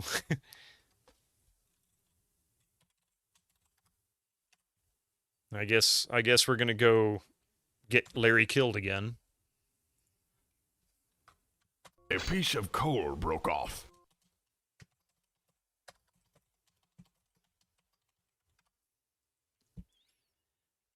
Hey, baby, you cry away from me. You allow yourself to be seduced by the beautiful woman and quickly become close friends, then head for the ship's fantail, where she parks her private helicopter. A short, romantic chopper ride across the South Pacific is followed by an intriguing look at her impressive garage door. Well, that's a weird way to describe things. Hidden suspiciously in a mountain waterfall. Oh, whew, okay. Later that night. What are you doing? You are so impressed you've never had a girl invite you to her pad before, not to mention a landing pad.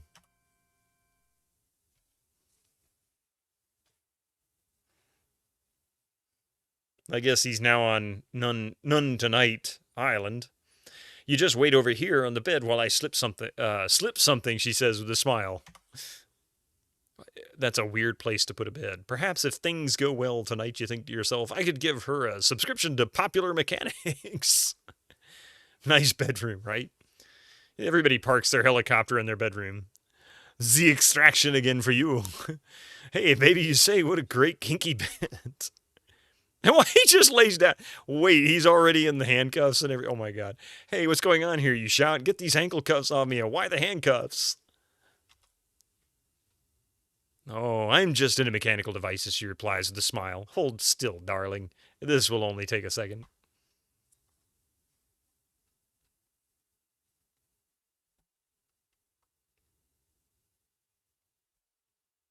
Uh-oh. That doesn't look good. Why does that look like hydrofluoric acid below me, you shout in terror? Because it is silly, she responds.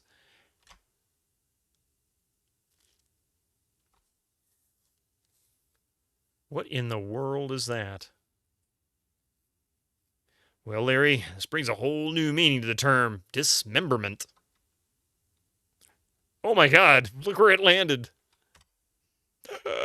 It's Goldfinger. You know when you've been tangoed. I hate that they don't have a bunch of different death messages, though. No, Mr. Laffer, I expect you to die. Now I need to watch Goldfinger.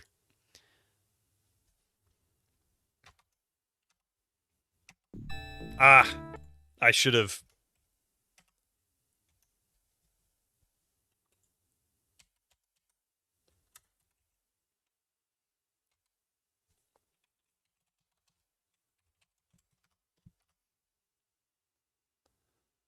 Not sure if you're dead.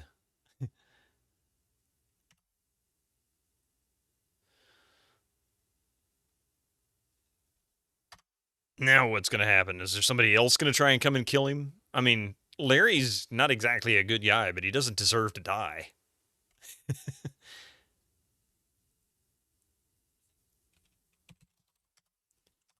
Let's see. Can he swim? Oh, look, he swims just like King Graham. Or just Prince Graham.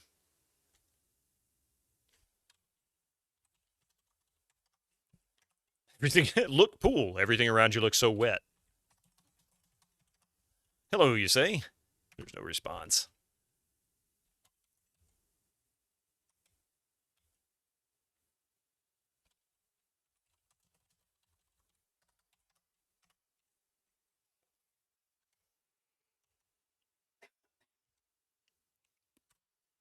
Oops.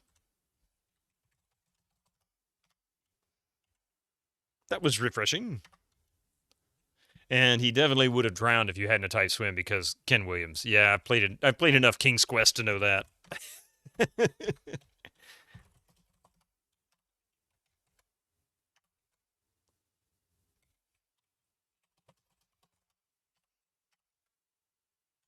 So I wonder now if it'll take me to None Tonight Island again. Okay, good.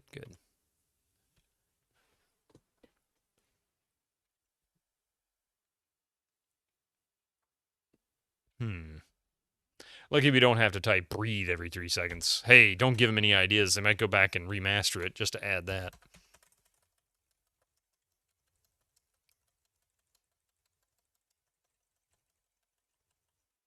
Swimwear is not allowed there. Try the pool instead. So we're not going there. I guess maybe I should go change clothes again. I got to admit, there is nothing fun about these stairs. I mean, they're not the worst, but my God, they're definitely unnecessary.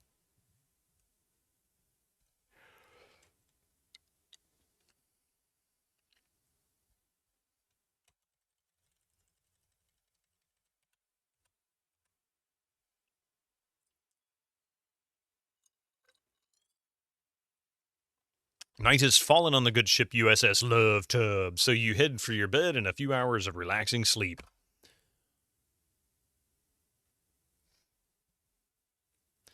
They're not fun, but they are funny. Let me guess, he's going to die because somebody kills him. Unbeknownst to our little boy Blue, the door to the adjoining cabin swings open. Suddenly a deep rumbling shakes your cabin, not the steady roar of the ship's engine, to which you've now grown accustomed. This sounds more like an onrushing steam locomotive encountering a steep gradient while the fireman pours on the coal. Uh-oh. It's Mama! Splat! Oops, says the big mother. I didn't mean to hurt you, little fella. Shoot, and he was such a cutin' too, she moans. Now it becomes clear to you, you must escape from this vessel before darkness falls, or you'll continue to be the main course at Mama's party. You know when you've been tangoed. Okay. So, if I go back to the cabin to change clothes so that I can go to the restaurant, maybe I should have gone to the pool last. I don't know.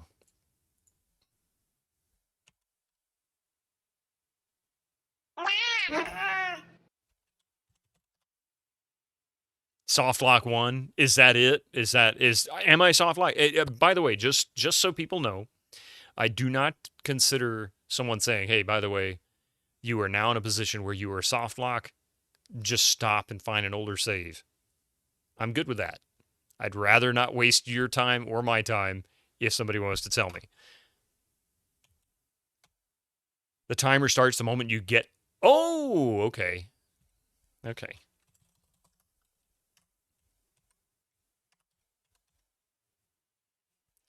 Oh, yeah, it's Sierra Games. That's why I say that, what I said. It's Sierra Games. It's just what it is.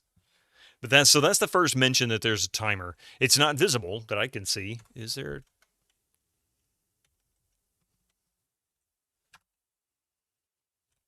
I'm working on stuff. Hang on a second. My boss just showed up. Yeah, let's see. Let me reread my email here. Classified advertising department. Yeah, gentlemen, close. Please find my personal check in the amount of $57.30. Cover your 3 insertions. It doesn't appear as any more coal can be broken off. Oops.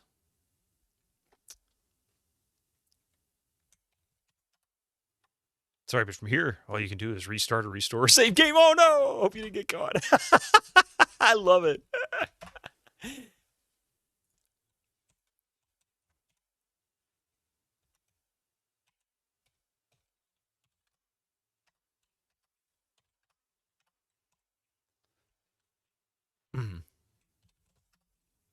Yeah, I'm not a big fan of either red brown. I agree. It's just it's a hazard. It's what it is.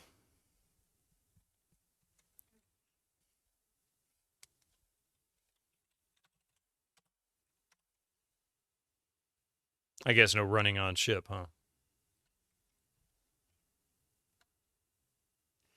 Hurry up, Larry. The timer's running out.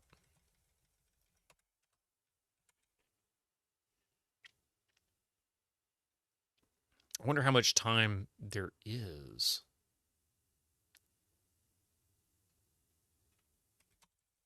Thank you, Twitch, for welcoming me to the chat room.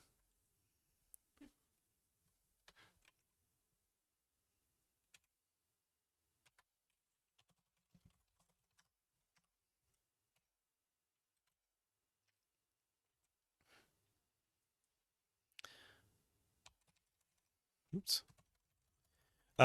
This is also why CPU speed isn't configured correctly. The game is impossible to beat. Yeah, I mentioned that earlier. Never play Sierra games in anything but ScumVM. If you have an old 286, 386, you know, appropriate, yeah, maybe, but otherwise, don't do it in DOSBox. You'll have a bad time on some of these games, no matter how hard you try. Some of them just don't respond well.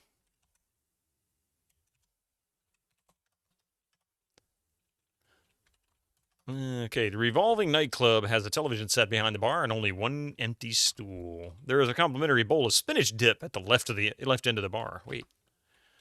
Get up. Okay. Get dip. I'm not close enough. I'm standing right in front of it, for God's sakes. He grabbed a loaf of French bread filled with spinach, mayonnaise, and spices. Mmm, good. Red alarm. Red alarm. Order a drink. Do you have any drinks with parasols and fruit? You ask the bartender.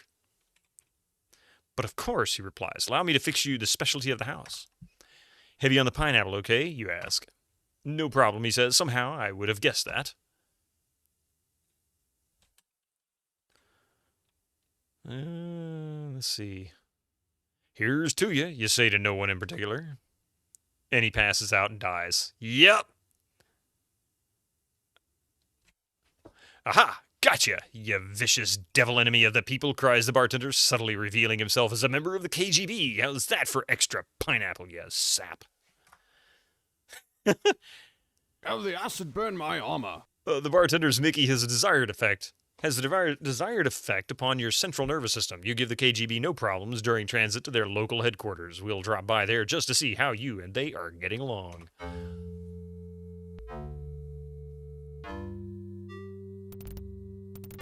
Yeah, we already went through that. You can remember the spinach dip? A truly vital item. Is there anyone on the ship that isn't a KGB agent? It's kind of looking like that. Okay, so another death.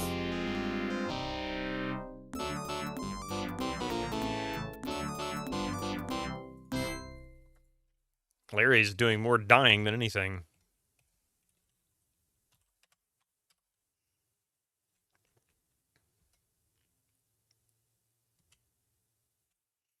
Mama probably isn't. I don't know. Mama's the one that killed him. Oh, that's right. She probably isn't. But she's crazy and apparently like a ton. So when she jumped on him, he flattened like a pancake. Incoming ads for you non-subscribers. Use your Twitch Prime now. Okay, so I've got to go get the spinach dip. Go back to the stairs, goofball. There's also some henchettes. Yeah, I've run into one already. One henchette got me at the pool. Change clothes.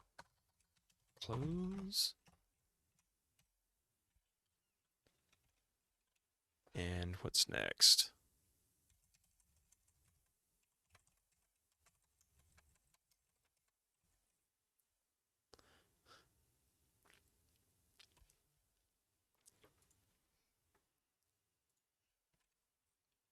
Do you have the Roland amp for this game? I do have a plugin for the Roland SC55, the official one, and I do have Munt as well, but I don't have the original hardware. No, I'm playing it in ScumVM. It's hooked up to it. It's supposed to be playing it. I mean, when it plays the soundtrack, that is. Hold it right there, buddy, says the captain. No one's allowed in my bridge without permission. Security guard takes you away to the brig, which is located on a deck even lower than your cabin. The conditions there aren't that bad, although seepage does keep the floor covered with oily, slimy water. Unfortunately, during one particularly, we'll just say, you slide out of your bunk and drown in bilge water. Another death? Wow. Yeah, it is set up in ScumVM. I do have months at the MT32, what you call it?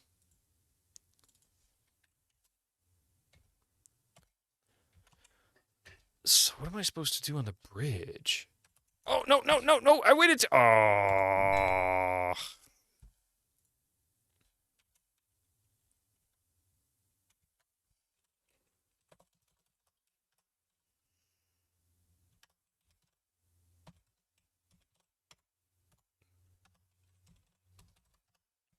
You want to play Jones in the fast lane with the same sound effects? Who is it that I swear somebody was playing Jones in the fast lane not long ago.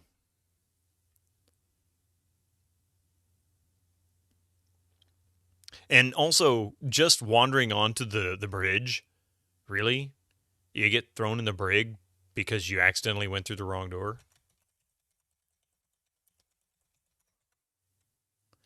You got your ScumVM on your phone. Unfortunately, it won't run Beneath a Steel Sky without crashing. Really? That's kind of weird. MT32, the original external MIDI device for consumers and professionals.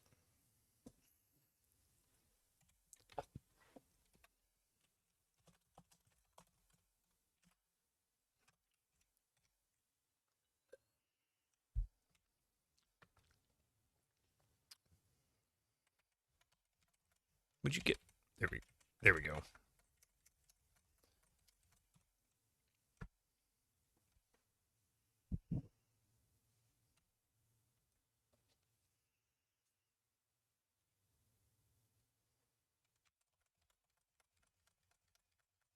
Yeah, I should save. Let's see. I'm kind of worried to...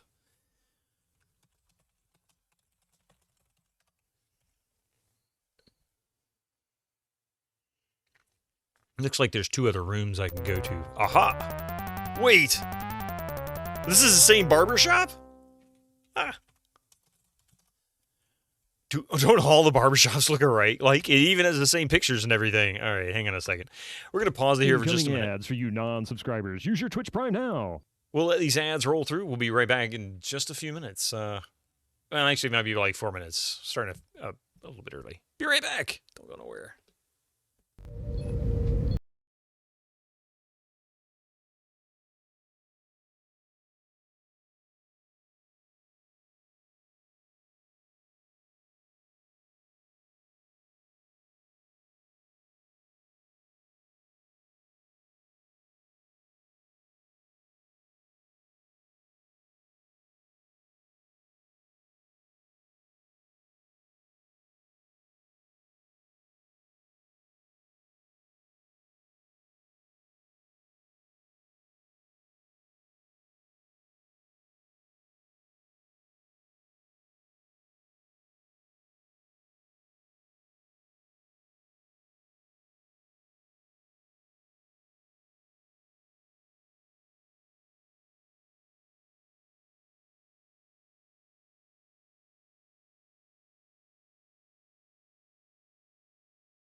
All right, welcome back, everybody.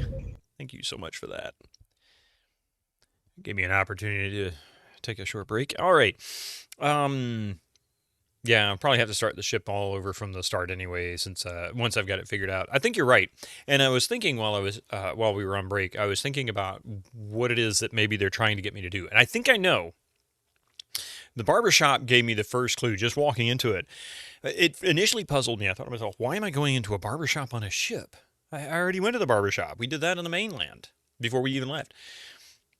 I bet you they're going to have me change my appearance, ultimately, in order to be able to get onto the bridge, because they wouldn't put the bridge there if there was not some other purpose. So, with that being said, let's see what happens with the barber. We might not be able to change our appearance yet, but I have an idea that's what we're supposed to do. Okay. Sit.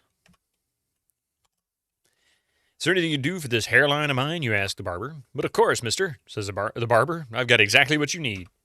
Just have a seat in the chair, please.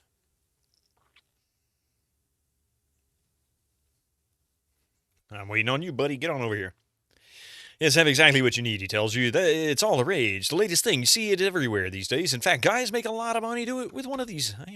I call it the Jimmy model, and I'm sure you'll like it just fine. He places the Jimmy carefully on your head.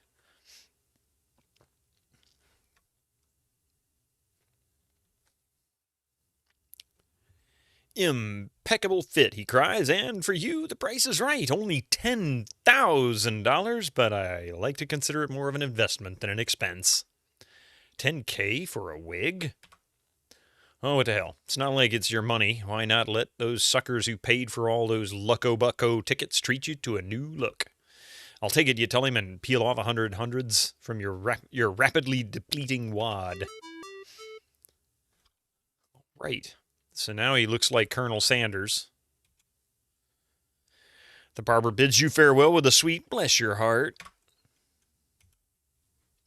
You catch a good look into yourself in the mirror and slip the wig into your inner jacket pocket. You tell the barber, thanks a lot, but I think I'll just save this until my cable channel application is approved.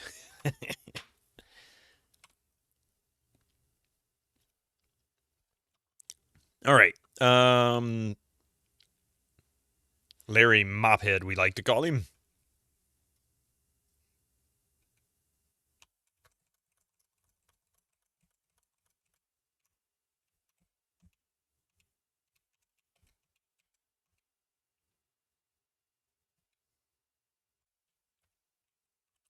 Okay, the upper deck of the ship stretches away in all directions. There is a lifeboat hanging around here.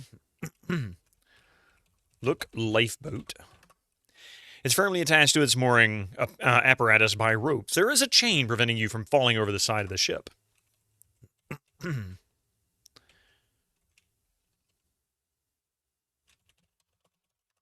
No way, you might fall overboard. You're not coordinated enough to balance on this heaving deck. He's gonna die anyway, what difference does it make?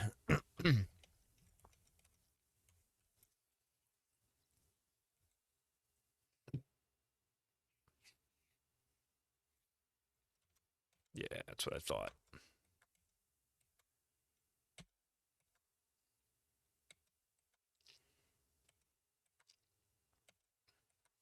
You just remembered how softlock happy this game is. I hope you've avoided them so far. I feel like I'm already hitting that right now.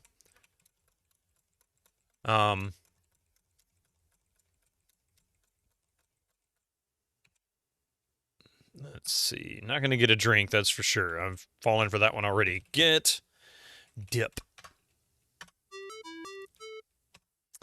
So we have a swimsuit, Wadado, passport, grotesque gulp, sunscreen, onklunk, fruit, spinach dip, and wig.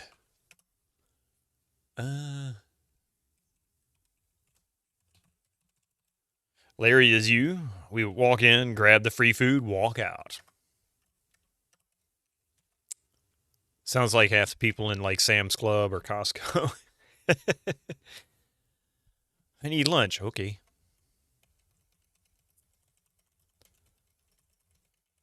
Is that the only... So there's the restaurant, the bridge, the upper deck with the lifeboats.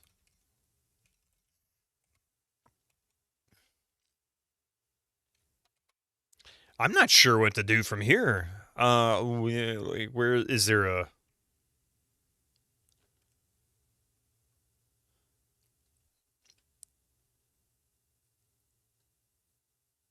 You think you might be okay if you get off the ship immediately. Not sure it's been 30 years. Do I want to know if I'm soft locked? Yeah, of course. I mean, if I do run into a scenario where I am soft locked, absolutely. I appreciate it if you'd tell me. I don't want to waste my time, nor do I want to waste anybody else's. It could be funny, I'm sure, but spending an hour wandering around going, why can't I get past this, only to find out that I missed something in a scene I can never return to, or whatever, threw away something that I can never pick back up again. That would suck. Oh, I forgot. I wrote the trite phrase, didn't I? Bless your heart. We could say, how about, let's make it something else. Now that I understand how that's being used.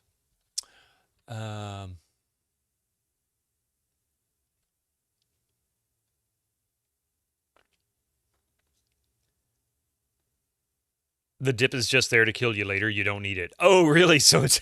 Oh, boy. Okay. Did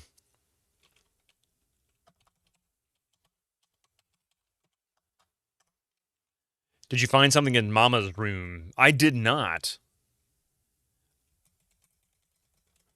Make it yippee-ki-yay, mother humpers. What a maroon. The Mayo turns. As the Mayo turns. I'm basically Walking Dead now. Thanks, game. Well, I mean, I can fix that. So basically, don't touch the dip. I don't need the dip. So it kind of gives me the impression then... oh, I didn't get the wig yet. Let me go back and get the wig. I guess the wig isn't going to kill me. Bad dip. Oh, I can dump it too late. Don't all barbershop. Yeah, sit. Have I taken to the swim in the pool? I did in a previous save, but... Well, that is the weirdest looking thing on my head I think I've seen in a long time. You said you needed a wig. And by the way, I think the turkey's got some hair in it. Yeah, don't eat the turkey. It's kind of hairy. I look like Molaram. Who the heck is that? Let's see.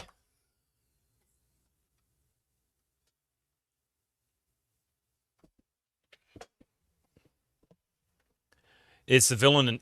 Oh, the villain in Temple of Doom. Yeah. Indiana Jones. I forgot that was his name.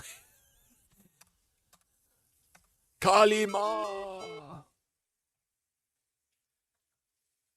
I don't know if I realized what his name was. Hey, Final, how you doing?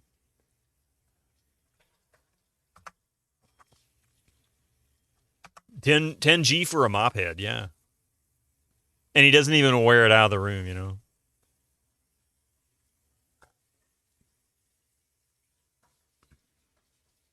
Yeah, what a maroon. I know I changed it, but I loaded the game, so.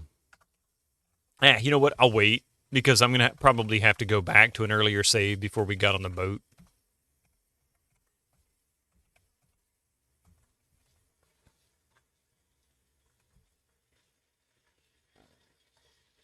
Not to be confused with Apple's slogan, Moolah for Ram. Yeah.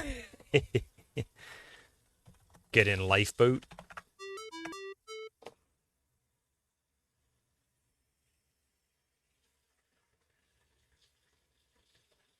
He's going to miss, isn't he?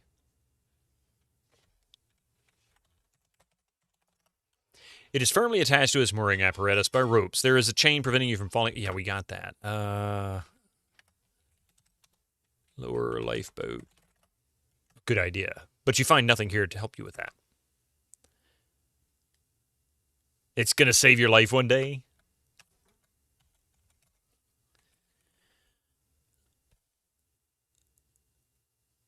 It is a big lifeboat, isn't it? Let's see.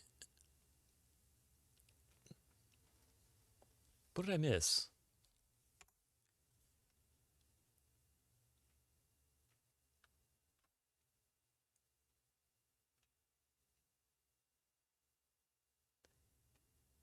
Out of curiosity, Pi, how did you know? How did you know? Out of lifeboat. He unjumps. Interesting. His nickname was Attell. Ah, I just thought it was the day of the week.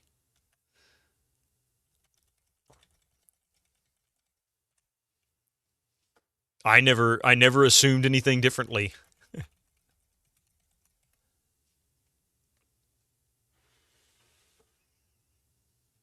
Okay. I tried to look around in Mama's room. I didn't really go that far. I just kind of went in a little bit. I'm afraid to get too close to her. She's going to sit on me again.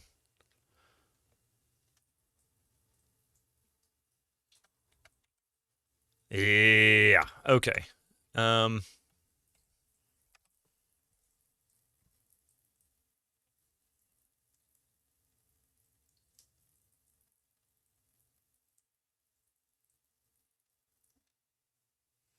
You once knew it. I don't know how you would pronounce it. I just call it Tuesday or two. We'll go back to this one because this is right after we got on the ship. We're in Big Mama's room. Open cabinet.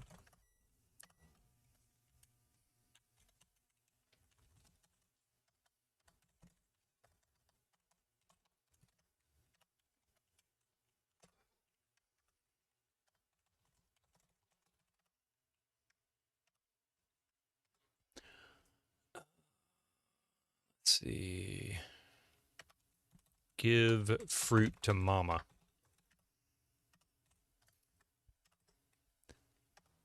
Give gulp. Oops. To Mama. Don't get too close. Yeah, exactly. Maybe a nap would help. Oh, I tried that. She killed me. I mean, I didn't actually say go take a nap. But, let's find out what happens.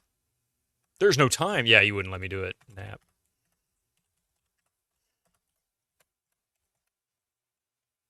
Yeah, oh, there she is. She's gone. She disappeared. Say, look who's back, says the mother. It's my little friend from next door. Come over here, came over here for a little action, did we?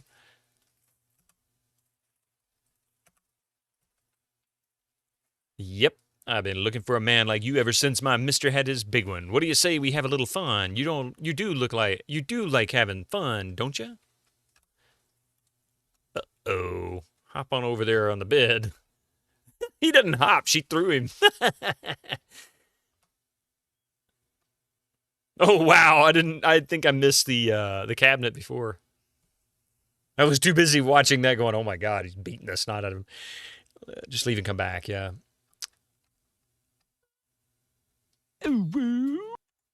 Alright, so we're gonna restore.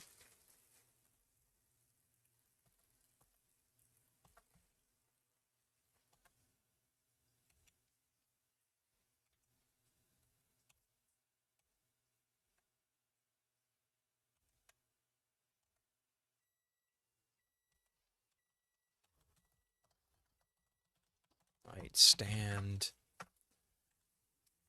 Look, drawer. You see lots of unmentionables, which will remain unmentioned, plus Mother's sewing kit. Get kit.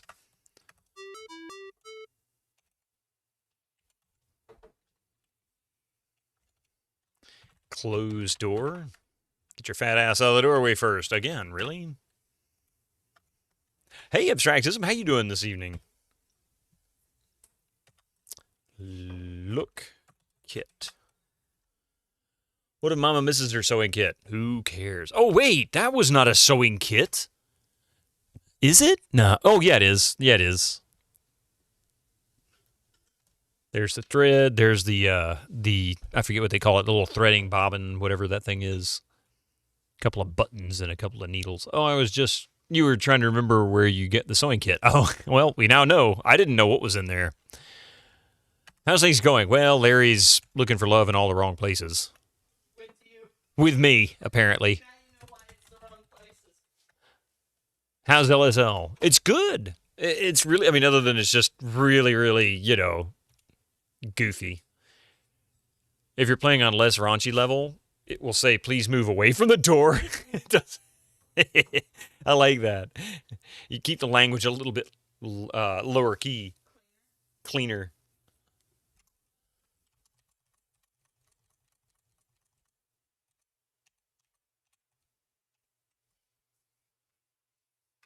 Oh, save, yeah. Tell you what, let's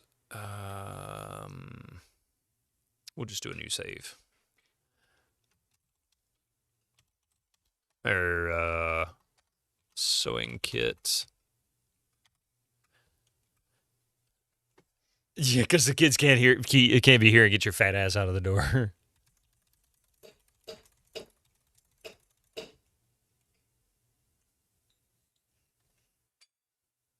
Yeah, there's lots of deaths on this boat. It's kind of sad, actually.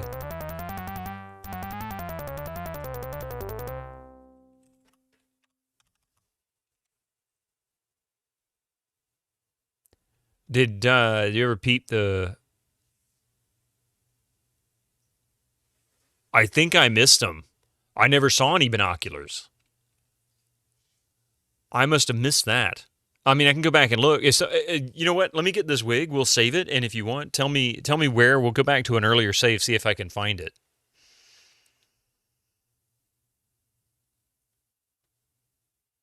Might be LSL 3. I mean, it's probably every LSL. I mean, there's some on the right there. You don't remember binoculars? I don't remember seeing any, but, you know, hey, I easily could have missed something. Very, very easily. That could be 3. Ah.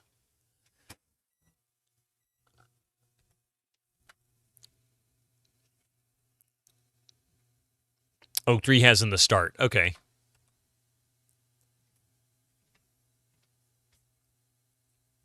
All right. So I think the lifeboat's how we get off the boat. Kind of in a situation now, I don't really know what's next.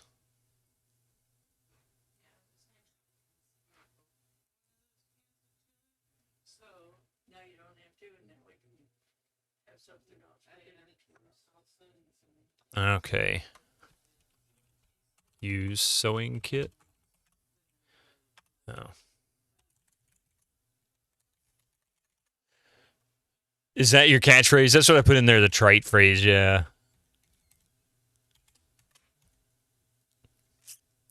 There is the lifeboat.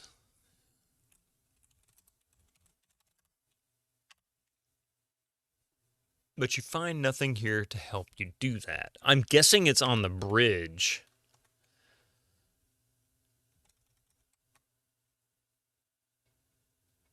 And so, yeah, there was an excuse for me to use that lifeboat. And that's the problem. I'm not sure exactly what it is it needs me to do to achieve it.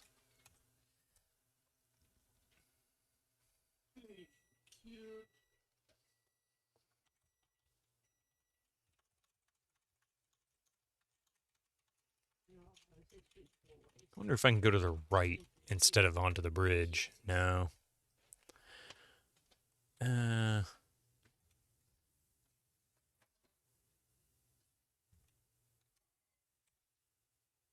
Wait. He didn't immediately kill me.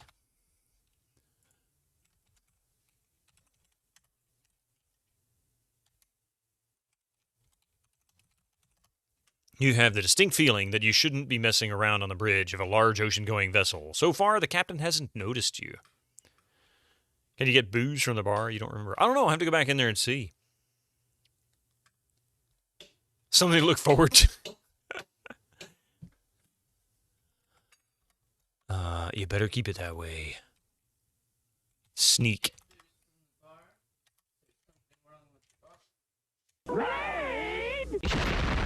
Holy crap! Dig up stupid. Hey, welcome in, everybody. Argaroth! The compliment raid. Yay! Welcome in, raiders. How are you all doing? You just messed with the controls. Welcome in, everybody. There's so many people. God, this is awesome. A royal visit indeed. Did you bring Teeny? How you doing, King Argaroth? It's so good to see you. And Coffee says hi. How are you doing? I hope you had a great stream tonight. What were you playing tonight? Teeny always comes with us. We got one! Thank you so much for that follow. I appreciate it. My apologies for the goofy hair. I haven't gone to the barber in a while. And I could probably use some skin cream. I've got these, like, growths, you know. Probably go to the doctor. You're playing Project Zomboid. I'll tell her you said hello when she comes back out. She just went into the bedroom. Pardon me, let me read this message real quick. Because it's King Argaroth, and he always brings a compliment. He says hello. That wasn't the compliment. But I think these hectic times, it's always reassuring to know that there are streamers who are entertaining, knowledgeable about games, and have good morals, too. You're a great guy who I'd gladly tip my hat to. You sure you're talking about me? No, I appreciate it, and I also tip my hat to you. There, I'll even put a hat on just for fun. By the way, this is starting to get quite warm. How is Project Zomboid? I hope you were having a good time. I have that, but I've never really played more than the first 10 minutes of it. Yeah, we need to play that. Coffee and I both have it. We've had it for what, like a year now or more, 2 years. But yeah, thank you so much. Did we get a oh, we did get a shout out. I think Pi did that. Yep. Thank you so much, Pi, for the shout out. If you don't know King Argaroth, I'm going to give him a compliment. King Argaroth is one of the nicest guys on Twitch. There are literally 3 streamers. Actually, no, 4 streamers in particular, all connected to really either through Fraz or actually it's all through GOGcom. And ultimately King Argaroth was not part of GOGcom at the time. Fraz introduced me indirectly and unknowingly to the retro community. And he also introduced me to King Argaroth, as well as a couple other streamers, all of which either joined GOGcom or are part of GOGcom, for example, Ananda being one of them. He is one of the nicest guys I know. King Argaroth is absolutely amazing. He has an absolute way with people. He's always looking out for his chat. He's always looking out for the folks that support his channel. And for that, you should support him. It's a great mix of jank, absurd detail, and the ability to do anything. It's scuffed about 10% of the time. It nails it about 30% of the time. And the rest of the time, it is fun and easy to yap away to. See, I like those kind of games. I know, you were not partner yet. You were, yeah, neither was Fraz. Fraz wasn't even partner at the time. And, because I still remember when he got partner. And, I remember him telling me the story about that. That was so funny. They are diamonds. Yes, indeed, Pi. Yep. Baby streamers. We were all baby streamers.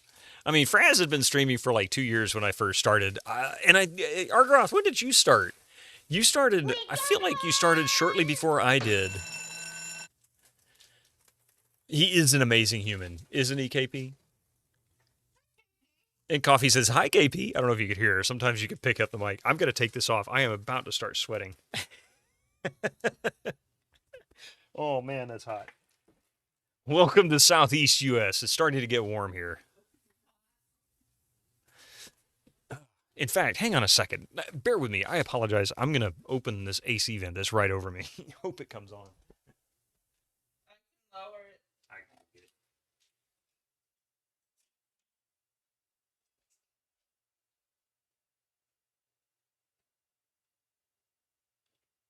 We got one! Oh, thank you so much. I really appreciate it. For those who are not familiar with my channel, I am Bitterman, and I play almost entirely retro games. Right now, we're playing Leisure Suit Larry, Looking for Love in several wrong places, and Goes Looking for Love in several wrong places. Pardon me. This is also known as Leisure Suit Larry 2. Pardon me. Which is part of the Sierra Classics from the 80s, and probably the raunchiest of the series, or one of the raunchy ones of the series. Pardon my hiccups. My God, where are they coming from? Wear a bag of ice cubes. Yeah, to be replaced. There we go. I'm going to change that, redeem to that. We just need a sweat bucket. Wait, hang on a second. You technically started streaming before Fraz, but actually on this stretch that you're still on was about a year after. Okay. See, I remember he raided into your channel at one point, and I remember it was, you were still starting out. I mean, we all started out with like, a half dozen streamers. If we were lucky, that was a good day, but usually one or two people, and at least two of those were probably you and one other person that you personally knew. Or in my case, I had my daughter's account and my wife's account, so I tried to get my 3 average that way, which was very challenging, by the way. Because of our internet. Yeah, our internet was so bad it kept causing problems. Did I stream uphill both ways in the snow? Yes. Yes. It's called Comcast. It's called Comcast. Not anymore. I don't have Comcast anymore, which is why it's been a lot more stable the past couple of years. But anyway, so right now we're playing Leisure Suit Larry, which is part of Sierra series. I forget what year this came out. 87 maybe? 88? And then I stream in the morning as well. A different game. Tomorrow morning we'll be back at 8 a.m. Eastern time with Just Cause 2. Decidedly not retro. Following Just Cause 2, we're going to go into Might and Magic 4. Can't wait for it. The Comcast sucks, yeah. You were one of the first viewers to find Fraz who he didn't know personally. He was surprisingly high quality and you stuck around, and he inspired you to give streaming another go. He inspired me the same way to do it. I could never achieve that level of quality though. He has a true entertainer's spirit. And yeah, now you guys are close personal friends. I mean, I know you guys play in real life, and you play board games together. You play. You do all kinds of stuff together. I know you guys don't necessarily live right down the street from each other, but it's not quite like me. I can't just pop in a car and drive across the Atlantic, go say hi. Yeah, we could move there. Heck, it might be preferable at this stage, at least for the time being. Anyway, I wish we could. Yeah, you're not joking. Wish we could. I would. You want to visit all your UK friends? It's been close to, it's getting close to 30 years since I went to England. I didn't know anybody there. I just went on a two-week trip to London. I didn't get to really go outside of it. You don't see him or Ananda as often as you should. If you ever need to escape, come on over and we can all meet up and talk about old times. I hope you have room for us. Pop over with like 4 people. Hi. You need to get back to the UK one day soon. I would love to go back. I really enjoyed London. I'm sure it's like anybody who ever lives anywhere near a certain place. It's like, why would you go there? That place is awful, or something like that. It was fascinating to me because I've always been fascinated with the English culture in general, and London is just, what can you say? Really, it's history, right? You gotta take all chat in, take care of But yeah, thank you so much for that raid. I'm blown away. I really appreciate it, Argy. And again, if you don't know who King Argaroth is, please give him a follow. I'm going to give you another shout out here real quick. Because you deserve it for one thing. But if you haven't followed him, go do it. You will not be disappointed. And if you want to know one of my favorite times, I always mention this every time I get a chance to speak about him in chat. One of my favorite times with Argaroth is Sundays. If you're still doing your spoopy Sunday streams, oh man, those were the best. He has. You have no ability to go through anything scary without getting the wits scared out of you, do you? It's just. We should play Faz with him. We need to play Faz with you or something sometime. Big Spoopy Sunday coming this week too. Oh, what's up with Big Spoopy Sunday? What are you playing? Hey, good Chemdream. You won't be disappointed. Hit him with the horn at the right time. Yes. Oh, I try. If it's not Silent Hill 2 remake. Oh yeah, that's right. Part of the GOGcom or the GOG.com. Oh heck, what was it called again? I always forget. They just started doing it recently. I should know this. I should know this like the back of my hand. As this weekend, you got to remember that. I haven't played Silent Hill myself.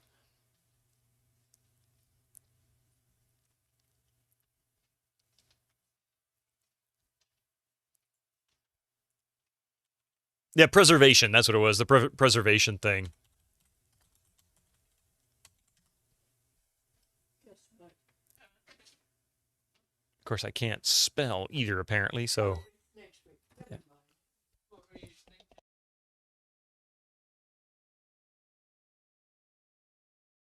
All right. Speaking of which, King Argroth is part of the GOGcom stream team, as am I, so he is part of the same team that I'm on, or one of the teams anyway. You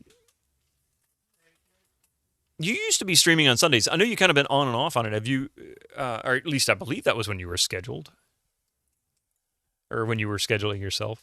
Ultimately, I look forward to Thursday. We're going to be doing Kingdom Come Deliverance 2. You're still not back into the Sunday swing. I didn't think so. It's been a while since I remember seeing you on it.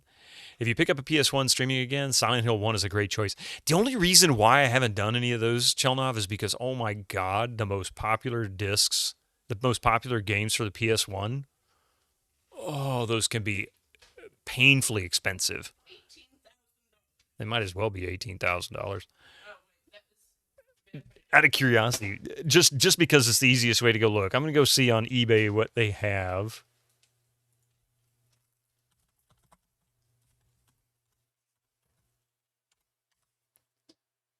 You got them? Oh, wow. Yeah. Let's just give you the first 3 prices for Silent Hill on the PlayStation 1 that pop up on eBay. Price number 1, $227.99. The next one, $229. Now, whether these are good prices for the game, I have no idea. This is just what people are, it's eBay. People are going to try and sell it. But to get more realistic here, let's see. What is sold items only? Looks like rough. Wow. Talk about a wide range. Sold just yesterday, $57. Well, almost $57. Also sold yesterday, Silent Hill. Looks like the same cover, actually, so I'm guessing it's the same pressing. $215. Glad they at least gave them free shipping. Looks like there's a very wide range, although it seems you might be able to get it on average for around 100-ish. Yeah, oof. What a steal. Yeah, that's the reason why I haven't done too much Chelna on PS1. I got some, and I love them. But, man, they are pricey. And needless to say, you know the situation. There is no way I can afford that.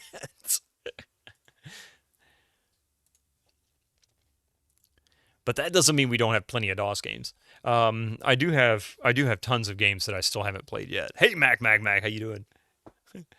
You bet the Japanese version is a lot cheaper, too. Probably, especially in the American market. I mean, it's not like very many of us here know how to speak Japanese.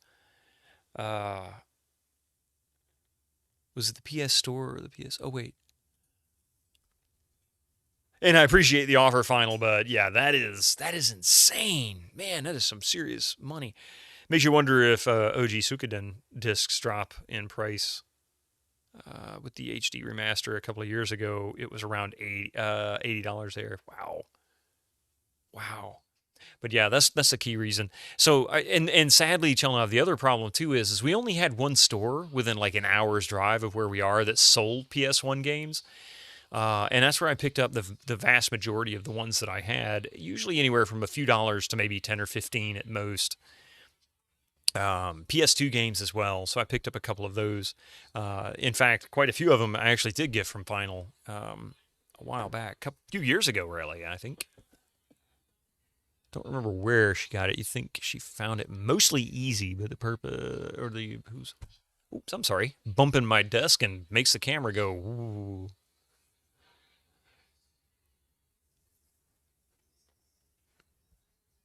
You wouldn't have to buy the PS1. Oh, yeah. You should go rest. No, I don't blame you. Number one, I know it's late where you are. It's got to be, what, quarter of 1 in the morning, I guess. 12:45? Go get something to eat. Go get some rest. Thank you again. And don't forget, if you didn't follow King Argo, please go check out his channel. I promise you, you will not be disappointed. You will have a good time. He knows how to make you laugh. All right, so here I am with Leisure Suit Larry. If you don't know what Leisure Suit Larry is all about, Leisure Suit Larry was based on an interesting conversation or an interesting game that Sierra made. Oh God, what 81, 82, early 80s, and it was a text-only adventure called Softporn Adventures, which. I mean, I can't remember exactly what parts of Sierra were involved. It's part of the Sierra collection anyway. But the puzzles were the only things left. Al Lowe made a statement at one point saying that Ken Williams came to him and said, we want to update this game to do graphics.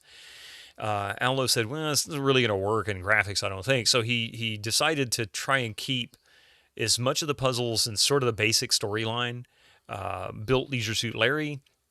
And thus, this franchise is born. And it's one of the longest surviving Sierra franchises. They were still making games, I think, up until a few years ago. It was the last one that came out, I believe. In fact, when was the last one? Was it a few years ago? It was sometime in the past 5, anyway. But it does make me want to go look, so bear with me.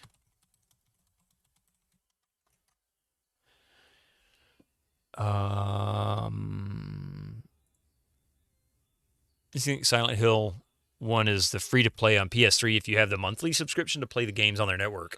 I don't have the only PlayStation I have is a PlayStation 1. I used to have a 2 until about a year before I started streaming, and then I regretfully gave it away.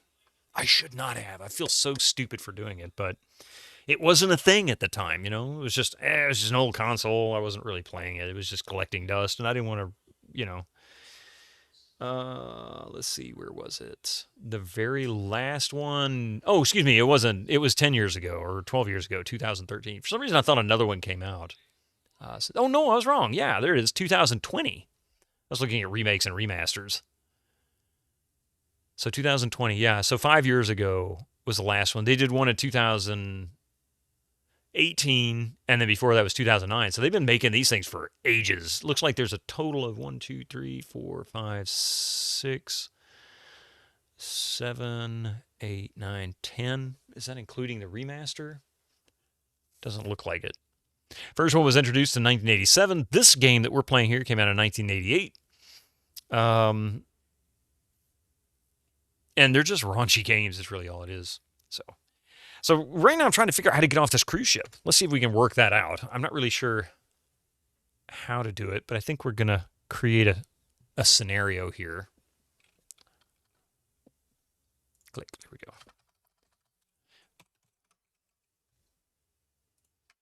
go. Bridge. Look, console. There are many flashing dials, lights, video display terminals, etc. Mostly, they just confuse you. Turn dial. The hell you say? Push button. Look dials. The ship's flashing dials and lights reveal nothing, but there is a large switch on the center console. Flip switch. You're not close enough. Uh-oh. Silently, cautiously, so as to not attract the captain's attention, you move the large toggle switch to the start position. A faint ticking sound begins.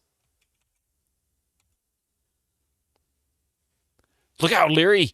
He's firing a poison dart!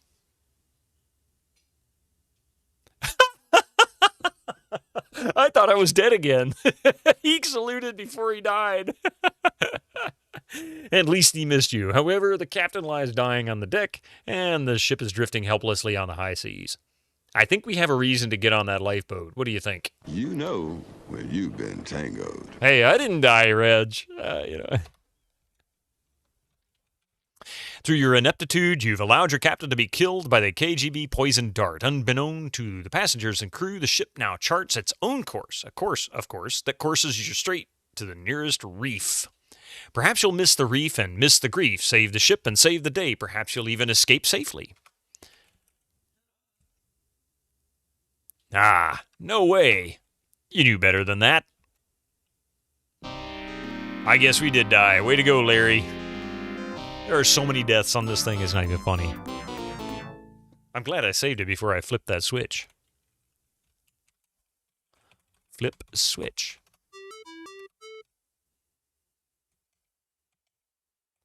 Is that all I need to do?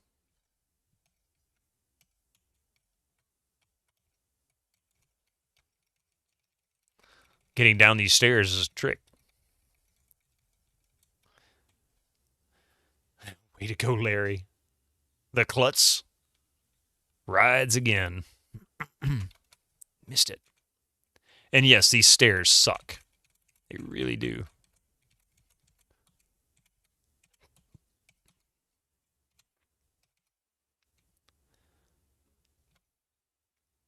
Look, the ship has come to a standstill in the water. They must be preparing for the lifeboat drill. Oh, he must have lowered the anchor. I was wondering what the ticking was. You'd better not leave this area.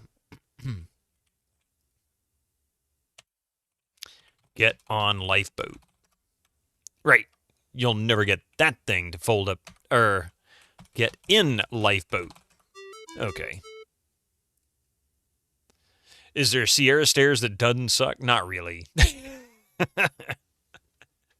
Oh, what was it? Colonel's Bequest, really? Actually, I take that back. Eldritch. Yes. Colonel's Bequest. Colonel's Bequest stairs don't suck. They really don't. You can't die on them unless you're going down into the cellar without the lantern. But that's the only one I can think of. There may be others, but those are the only ones I know of.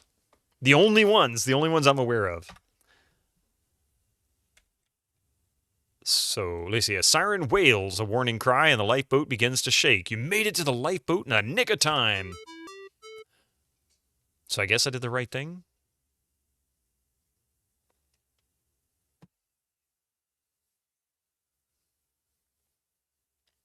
I don't know if this was right or not. Slowly, you drift away from the cruise ship. You wonder what you forgot to pack. I'm sure I forgot something. Do I have everything? Swimsuit, dough, passport, grotesque gulp, sunscreen, onklong fruit, sewing machine, or sewing kit, wig.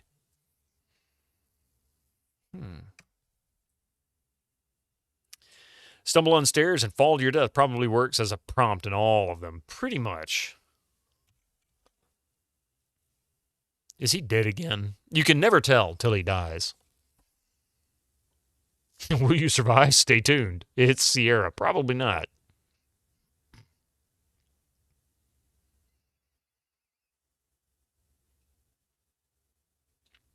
That doesn't look good.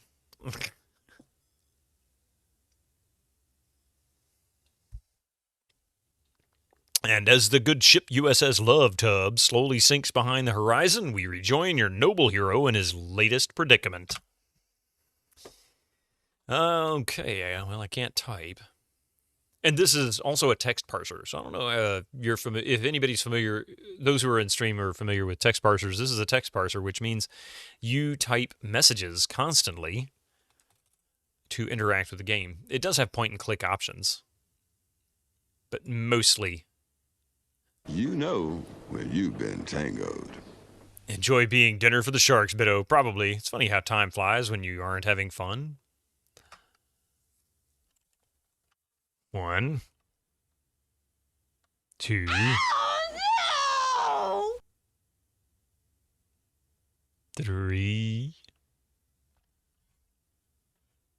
4. At least he's got fruit. He's got something to eat. Boy, is that sun. Oh, I forgot to put on the sunscreen. Oh, no. Second degree burns from the sun are no laughing matter, Larry.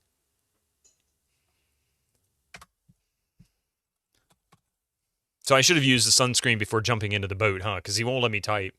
Better luck next cruise, Larry. Yeah, right. Whatever. All right. Flip switch. And you notice the captain doesn't even respond.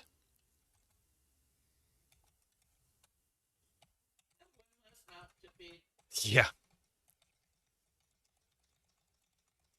At least they told you what you had to do, which is better than most Sierra games. They do have a tendency to kill you and not even bother to tell you what you did wrong.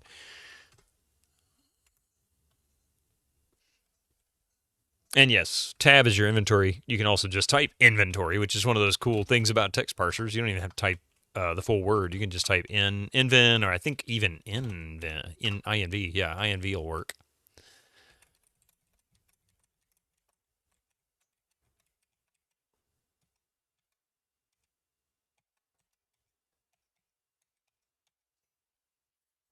Okay, let's see. Use sunscreen.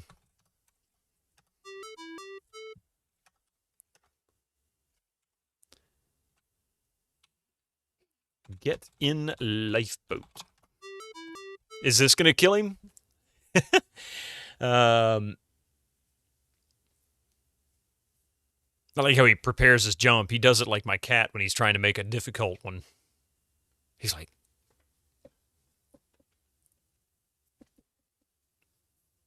And then he jumps and probably misses half the time.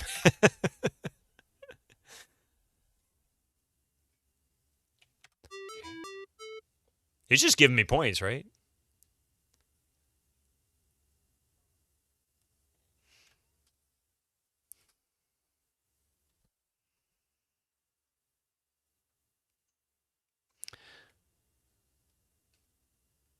That has doomed us to a long death cutscene. We're a putz now. Yeah, I've been a putz on and off so far a few times. What I may have forgotten. Hang on a second. That's when I was looking at my inventory. I was trying to figure out if there was something I didn't get. Wait a minute. I need a way to make the boat sail, right? Looking at the sewing kit makes me wonder if maybe he needs to... Wait a minute. Does Big Mama have some shorts we can turn into a sail? Is that what it is? Is that what we're missing? Hang on. Don't tell me yet, Winter Slice. Let me see. I may have to... you know what? Let's go. I'm going to go back to Big Mama. We're going to collect these things. The reason why we're backing up, if for those who aren't familiar, just came into the stream with the raid or even afterwards, is that there's a timer on the boat. The KGB want me dead because I accidentally acquired some microfiche that was supposed to go to another KGB agent that looks exactly like Leisure Suit Larry. So they're chasing me around trying to kill me, and eventually they'll catch me. If I wait too long, it gets night, he goes to bed, and then Big Mama comes in and squishes me, or he'll run into somebody like the poison dart, or the Mickey that the bartender slips you, or what? The only person that doesn't kill you is the guy in the pool, and the bartender, or not the bartender, the barber. Do not get it. Might not be the only thing you're missing, but this one you do remember. Ooh.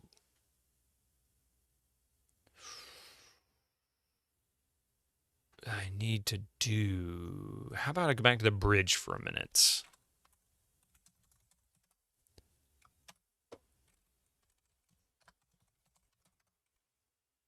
There is a Incoming large... ads for you non-subscribers. Use your Twitch Prime now. Lifeboat timer. Okay, I didn't look at that. Let's see. Look dial. Shift flashing dials. Look lights.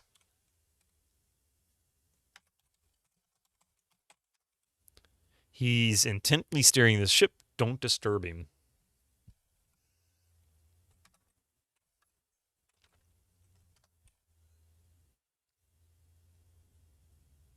Otherwise, it's a soft lock. Yeah.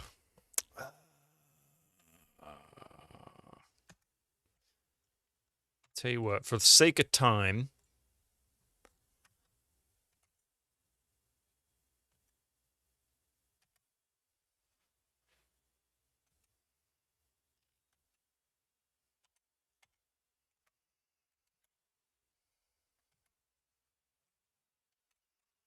Open nightstand. Get kit. Open cabinet. Look cabinet. You see lots of unusual garments, many made of leather with fur linings. Mother must be a policewoman, as she also has handcuffs, whips, chains, and other paraphernalia that you only assume would be useful in the field of law enforcement.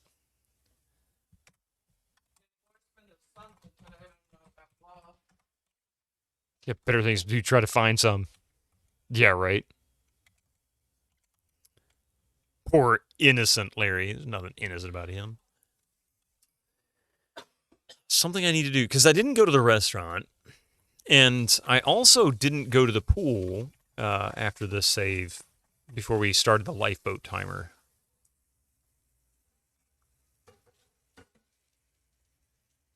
The death will tell you what you missed, but it takes forever. Really? Maybe that's what I need to do. Maybe, how long is the forever? Are we talking like 10 minutes? Or are we talking like King's Quest 3 level waiting on a boat for 15 minutes?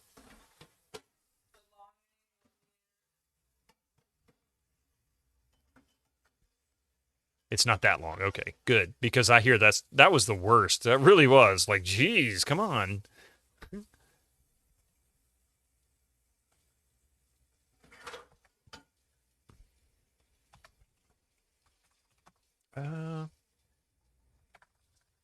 Wonder what happens if he jumps into the water. Swim.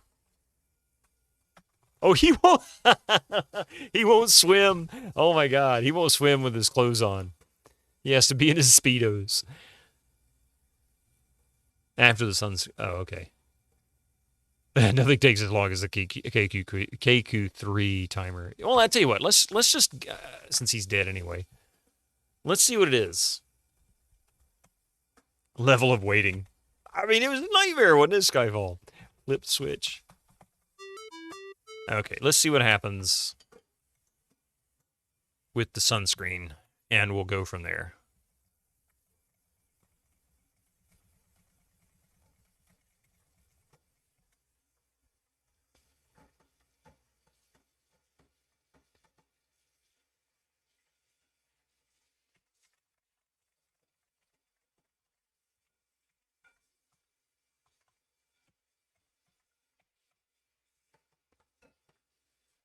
Okay. Use sunscreen.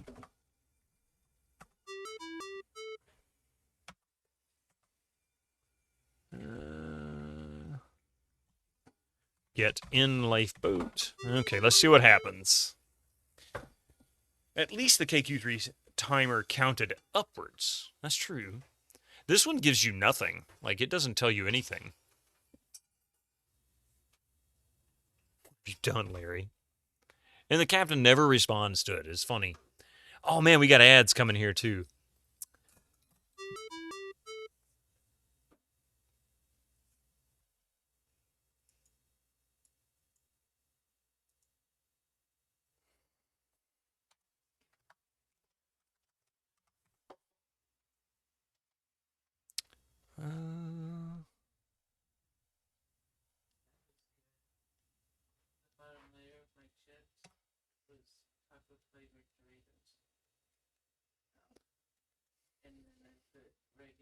Yeah, you wonder what you forgot to pack. That's what first made me think I'm missing something. If Sierra is notorious for anything, one of the things that they are... Yeah, see, that's my thoughts too, Skyfall. I'm curious to see if I've missed something. This kind of tells me is so. So I'm going to pause here. We're going to just wait for a moment, a few moments here. We'll be right back with the after the ads. We'll find out what's going wrong. Don't go anywhere. We'll be right back.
I think we're back. Okay, that was the last bit of ads that we're going to have tonight. We'll be ending in about an hour, but that doesn't mean we don't have more to go. We still got to figure out how to get on this silly boat safely. Okay, let's see. So we've dropped down. Now let's see how this goes.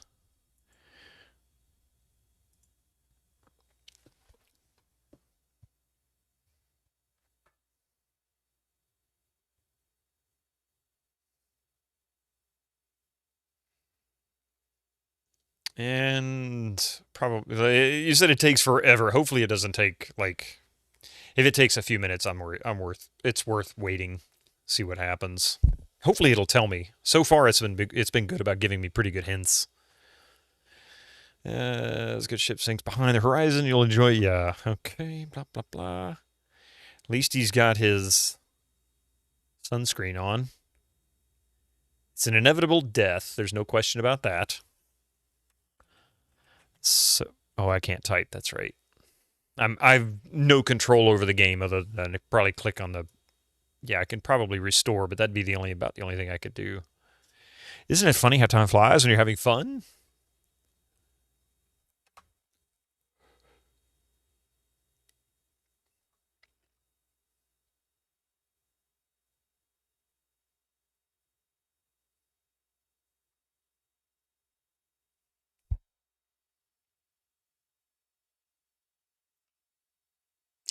You can up the game speed a bit, shorten the wait. Ah, that's a good point. That's a good point. Boy, is that sun hot. It's a good thing you used your sunscreen to block those ultraviolets. The sun out here is hot enough to fry an egg. What was that? Yeah, I thought it was a plus. Okay. You think the sun must even be hotter today? Uh-oh. Oh, no. His hair is on fire. Oh, God. The tropical sun has turned your balded brain into an omelet cooked until sunny side soft, Larry.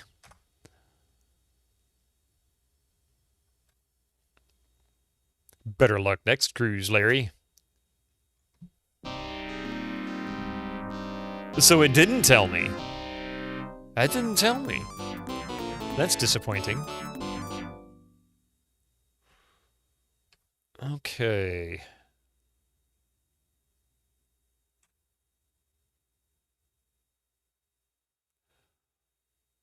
Oh, he does have sort of a hat. He could put on a wig.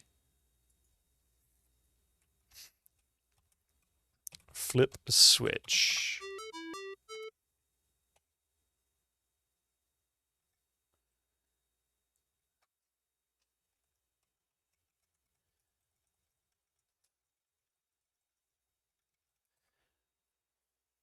Yeah, I'm going to put on the wig.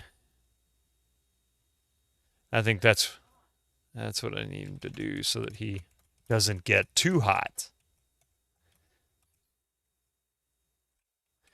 Use sunscreen. Put on wig. Not now.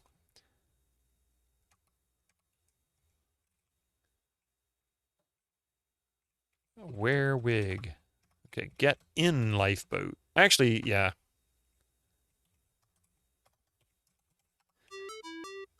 Tough life on the bald gang. You're right, Sweezy.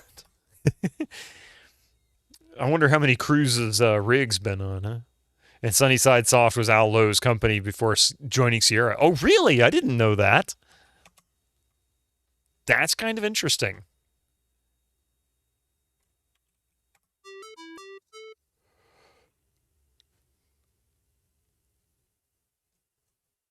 All right.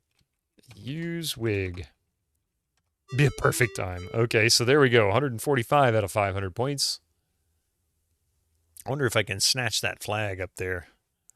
Slowly you drift away from the cruise ship. You wonder what you forgot to pack. This is where you could dump the spinach dip. Oh, I didn't know that. Okay.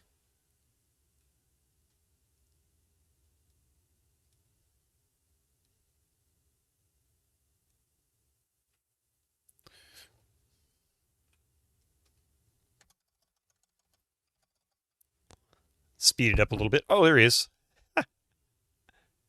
That is a good ship. Blah, blah, blah. Yep, yep. You know, almost looks better with the wig on. Nice hair. Probably worth 2 extra vital score. Yeah, exactly. I mean, I know he's going to die again, sadly, but hopefully this will tell us what I'm missing.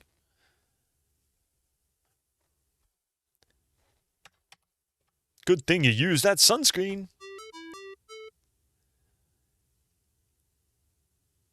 You think the sun must be even hotter today. It's a good thing you wore that silly wig. The sun out here is hot enough to fry your brains.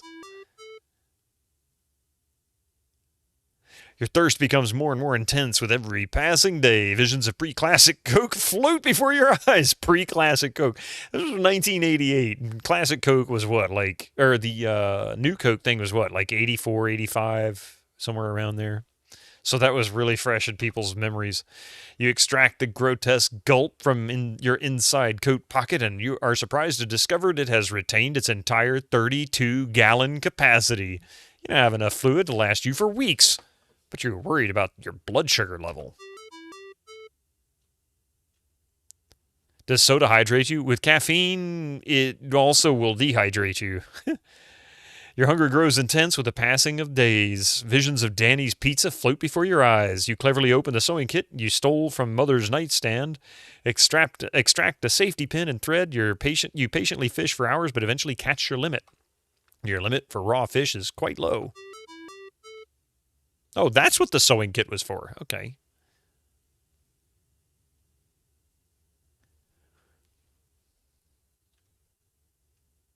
It does, yeah, just like beer, coffee, and tea. But it still kind of counts against you.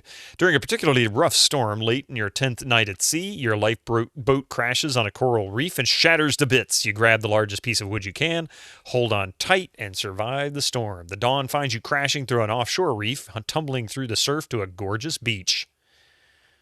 Hey, Larry, that's you out there in the surf. Land ho, you cry.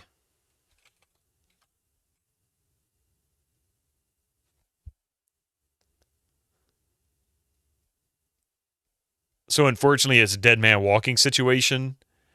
Even if you get past the lifeboat section, it's unwinnable now. So I am soft locked. I am officially soft locked. All right. Thank you for telling me, Armiker. That is perfect. For those who wonder, I don't mind when I'm warned of a soft lock. That's not a hint. That's not a spoiler, in my opinion. So, and in fact, it saves you and me a whole lot of frustration and time. Yeah, I am soft locked. Okay, but cool. I know I can get to the beach now, at least. So I just need to figure out what it is that I'm missing on the boat. Asshole. The guy comes over and kicks sand on him after I get up on the beach. That's funny. Congratulations, Larry. You have survived weeks adrift on the high seas, and nothing but your courage, perseverance, and a few humble provisions endured tropical storms, vicious winds, and high seas, and just a tiny lifeboat prevailed over the surf, offshore barrier reef, and razor-sharp coral. Escaped the dangerous mother, avoided the vicious KGB, and the tempting enticements of the evil Dr. No Nookie, Hinchet hordes, and withstood that creep's audacious humor. And you're still good as new. But boy, is your suit a mess. He probably just calls him jerk. Yeah, exactly. All right, so I'm going to load. Now that I know what I need to do as far as getting to the island, I'm not too worried about that. Now I just need to figure out what I'm missing. Did I get everything?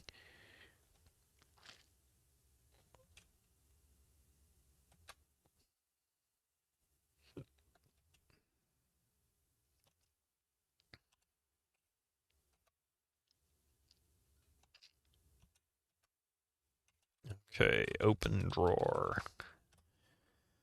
Just get kit. That should work. Okay.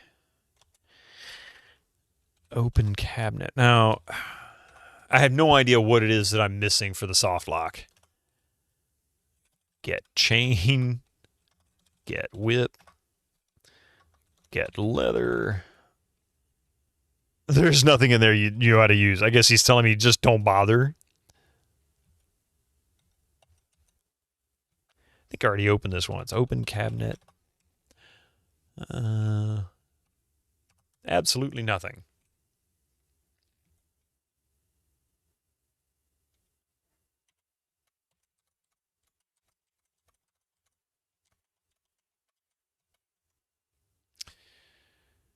Let's see. So we've been to all the different locations. I could have missed something in Mama's room again. I don't know. I kind of get the impression there's really only one thing in each of these areas. So I've got the sewing kit from Mama's room, the fruit from my room, and the wig from the barber. I know the switch is in the at the bridge. I have gotten nothing from the pool area. Wait a minute.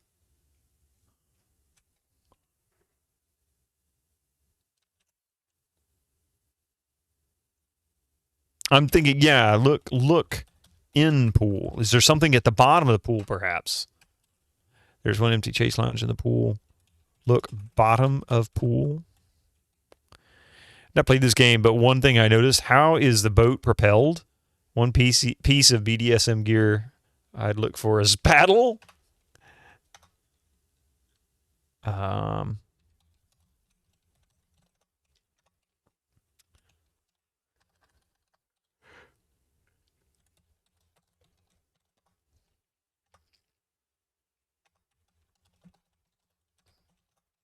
There's only one deck. Get lounge. You don't need it.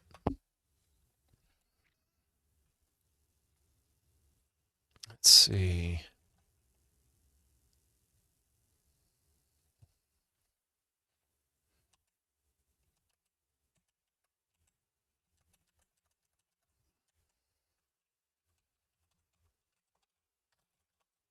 You look to see what you can see, but soon you see that all you can see is sea. Uh-oh. And I drown because I fell in the water. And you'll use your Space Quest 2 experience. Take deep breath, dive. Yeah, I think that's what I'm going to do. Change clothes.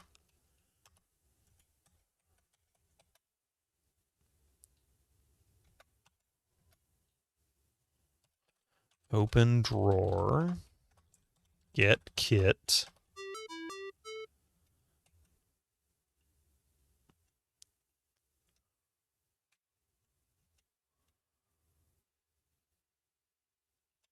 Which means there's probably...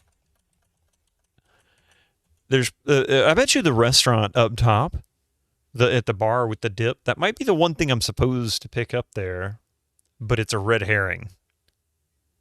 Yeah, it would give a reason to wear the Speedos. Exactly. It's kind of what I'm thinking. So let's try the pool. Get in the water. Dive. Because of course Sierra will kill you if you only use dive, yeah. Let's see.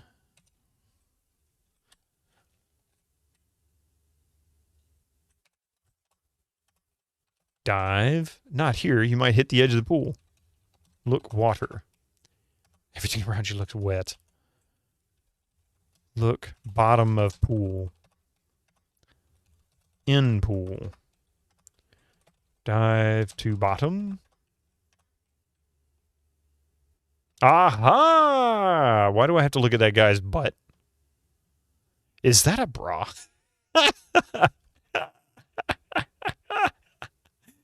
I pissed you off so much. Now we know. Okay, get. Exactly. How long do you think you can hold your breath? Go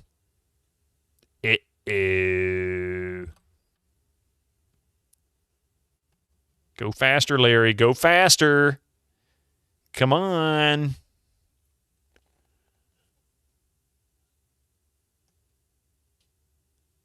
Okay. Take.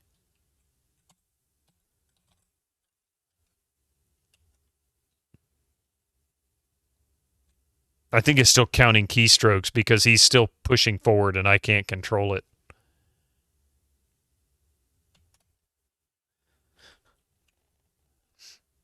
I can't control it. Yeah, I can't even get to the menu yet. There, look at that. Look at that. Oh, that's hilarious. Okay. Take deep breath. Really? So I guess not. All right. Dive. Dive to bottom. Yeah, he's no Guybrush, that's for sure.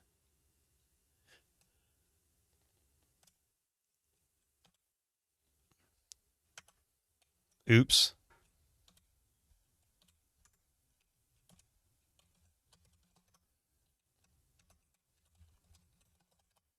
There's a bikini top. Oh, okay. Gotcha.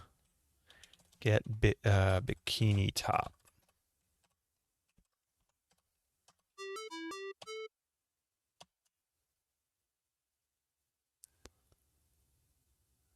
He's going. He's going. Jeez.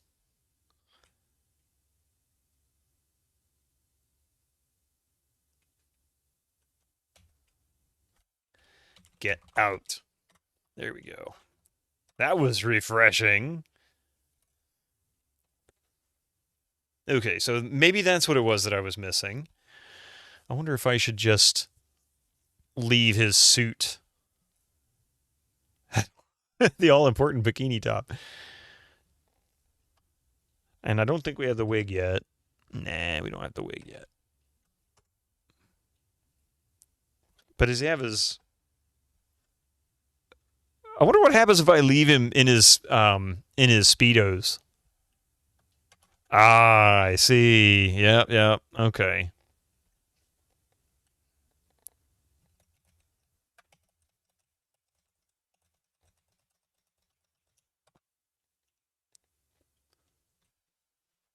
Too bad you can't make him run. I think you remember where to use the top. Ah, okay.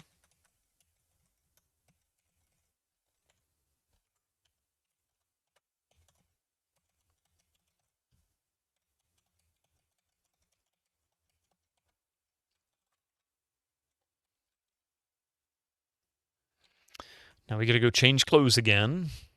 Change clothes.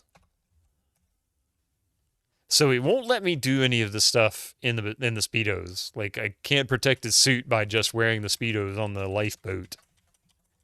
Of course, could you imagine? Jeez. Not like you couldn't change clothes in the middle of the ocean. I mean, there's not anybody around to see him naked. I mean, seriously. This is uncovering some really dusty memories. Probably some ones that you wished you'd never brought back up again, too.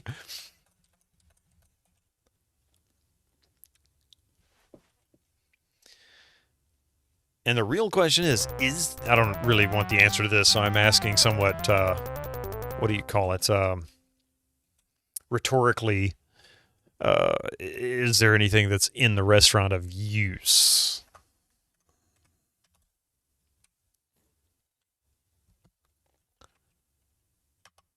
So say, are you going to do it? There you go. I'm just skipping through that. We've seen this dialogue before. He gets his wig going, you know. Not sure if being in a Speedo or a polyester suit is worse to be stuck at sea in. I was thinking the same thing. Although I could see being as warm as it might be, the Speedos might be a little more comfortable under certain conditions. Not ideal still. Bless your heart. I will save just a moment here as soon as it gives me an opportunity. There we go. Okay. Wig. Bra. I know it's not a bra. I'm just typing it for short. Kit. Things that I need that are on the ship. That way I know. I'm going to assume that the dip is not that there's nothing in the restaurant, that it is a red herring.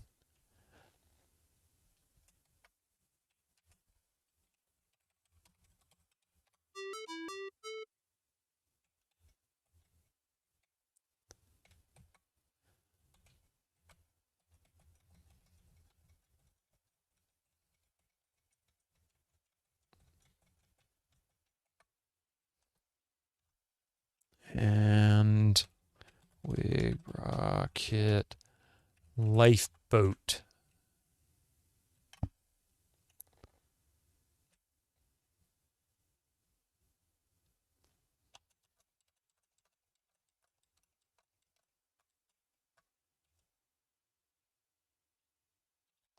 Use sunscreen. Let's see.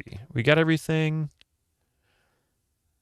He's got food. He's got the grotesque gulp. He's got the sunscreen. He has the wig. The bikini top. Okay. Get in lifeboat.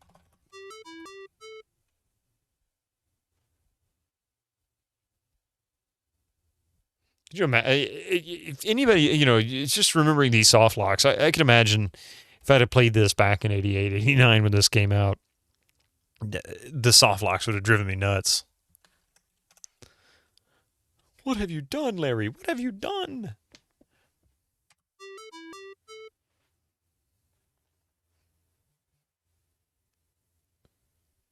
You got your new HD in today? Oh, your new your hard drive? Decided to spend a little. Oh yeah. I decided to spend a little more on for an SSD so it wouldn't get damaged in shipping like the last one. Oh, that's good. Yeah, you say that. I remember I haven't bought a hard drive, a mechanical hard drive online at all before. I don't think. I've always bought them in stores, and now you don't see those in stores anymore. Only SSDs now. Which, I mean, quite frankly, my Pentium 2 has an SSD in it, so. It just doesn't make any sense not to use one nowadays. Like the last one. What size did you get, Winter Slice? Actually, do you want to tell us a little more about it? Uh-oh, Armiger, what happened? Oh, I forgot the wig! Ah! Wear wig. Almost forgot. Just in time. Just in the nick of time. Hey, Slash Life, good morning.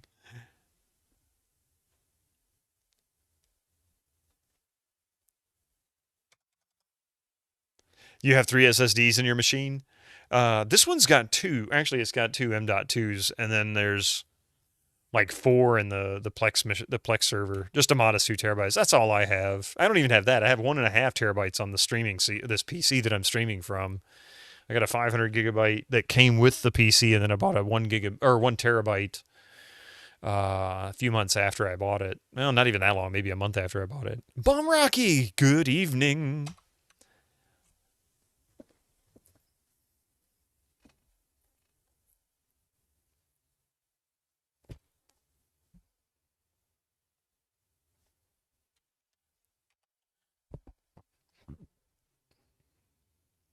Came in just in time to watch Larry get roasted on the ocean. Upgraded your NAS from 2 to 4 terabytes, so you put 2 terabytes in your rig as storage. I mean, why not? If you got it. It's a good thing you use that sunscreen to block those ultraviolets. You have 3 M.2s. Your laptop won't fit anymore, so you're afraid you're completely maxed out. Your laptop storage is 24 terabytes. Oh my god! I'd be happy to have just a good 3 or 4 terabytes. I couldn't. I mean, now the Plex server, I could absolutely use 24 terabytes. I could do a whole lot more of our DVDs and Blu-rays, but. Definitely a lot more points this time. Your thirst becomes more and more intense with every passing day.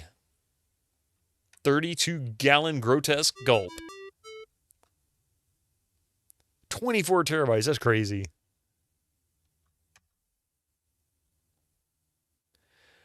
You got a 1 terabyte in your rig, 2 external 1 terabytes, but just that's just a bit too small to back. Yeah, see, that's kind of my situation. In fact, when I was setting up for Thursday, I was installing Kingdom Come Deliverance 2 earlier this morning, and I'm like, man, 82. I think it was like 82 gigabytes. I only had 154 gigabytes free or something like that. Did I find more to do on the boat? I can't type. Oh, on the boat, on the cruise ship. I mean, I found the restaurant, of course, and the only thing I could find that I did find there, I didn't thoroughly search the restaurant, was the dip. There is one consistent thing on the cruise ship that makes me think it is really a red herring, and that is that every area had one thing that you had to pick up or interact with. Your room had the fruit. Big Mama's room had the sewing kit. The barber had the wig. The pool area had the bikini top. The bridge had the switch that lowers the lifeboats. The restaurant has the dip, but the dip goes bad and it's not anything useful to you. And then the lifeboat area, you have to get on the lifeboat. So I'm assuming that I've got everything that I need, that I can get. I'm probably wrong. I mean, my logic is likely flawed. You got 12 terabytes in your NAS. You don't use Plex, though. You have a VPN and open source media player. Yeah, I've been kind of working my way over to Jellyfin instead of Plex. I'm not 100% happy with Plex anymore. I used to love it when Plex was not as... when it was still a little bit more free. And now it's more of a paid service. You use Jellyfin, yeah.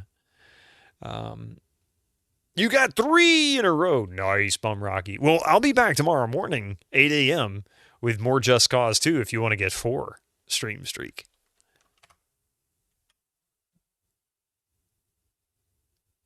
If you remember right, it still sounds like it's a soft lock. Does anybody else concur? Am I missing anything? We'll see if it works. Let's see. Yeah. Don't do anything to get, but just letting you know. However, I do understand. I was in the same boat. It was hard. You don't think so? You're going, yes, yeah. The same with Sheldon. He's like, if he remembers, right? Oh, good. Here comes someone to help you.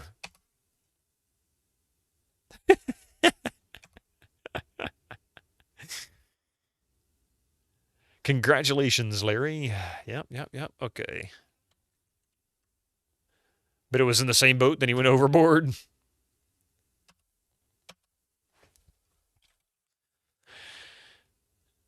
Not a clue. Your memories are too vague. See, everybody's in the same boat. They're like, am I really?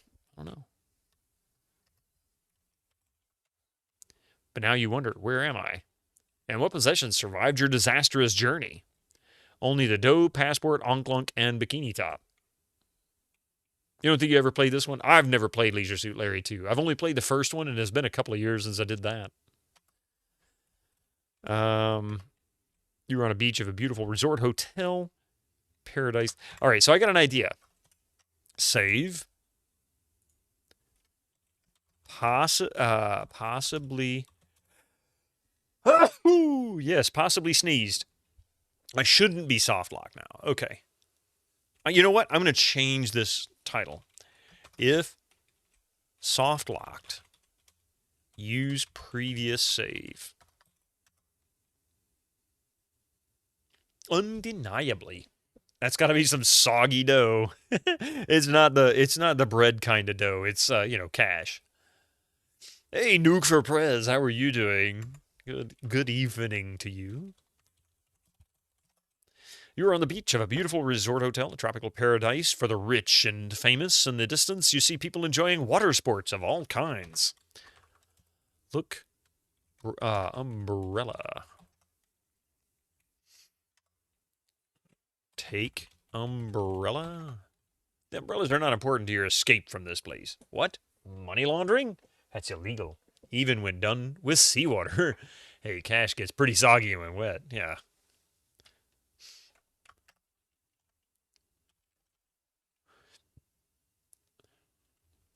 What kind of water sports? All kinds. The non-specific kind that they are all playing.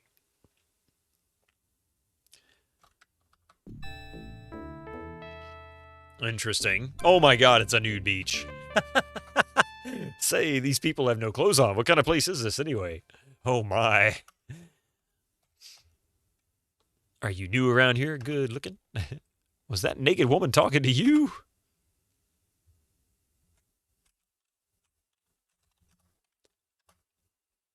Isn't polyester comfortable?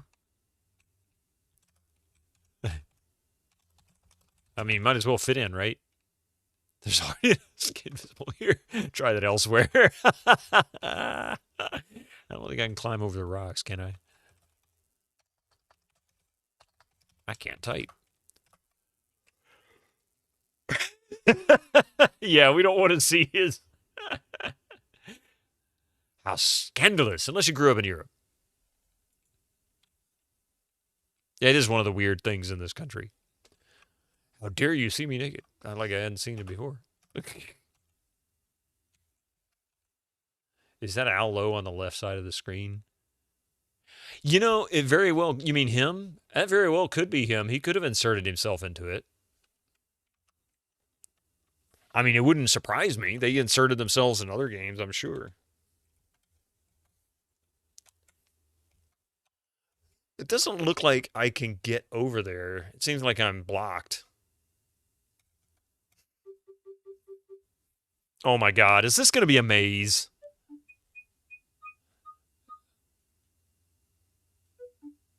It's going to be a maze. I'm not using this, but this is all the game's controlling this. Too much hair.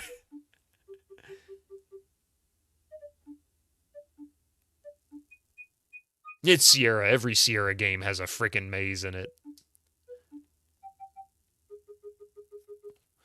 That's what in the world?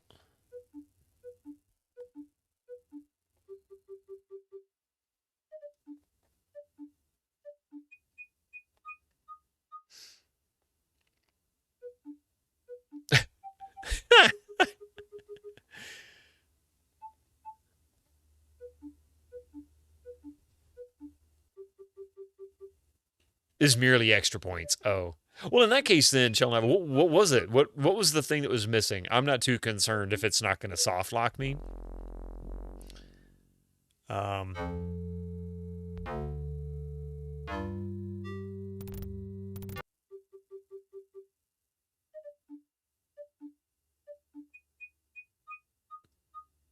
At last, you find an exit.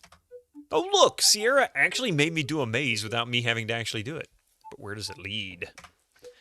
Why, you found a lovely restaurant. This cutscene. Thought you had to get a tan on the pool chair. Ah. You know what? I did get points for a tan on the pool chair, didn't I? You know, hang on.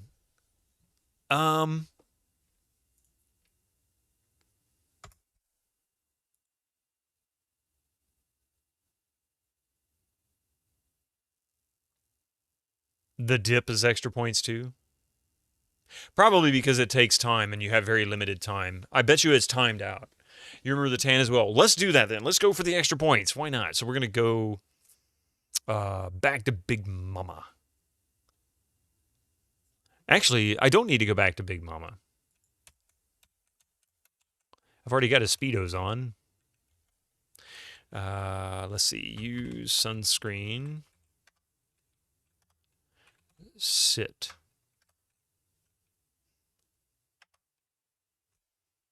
Actually, I believe I already did that now. Get up. Okay. Because I think I did that already. I may not have enough time to do the rest of it now. One thing the game is mean about is if you use the pool, it washes off the sunscreen and kills you. Just realized I goofed. Yeah, screw it. Let's go from the beginning.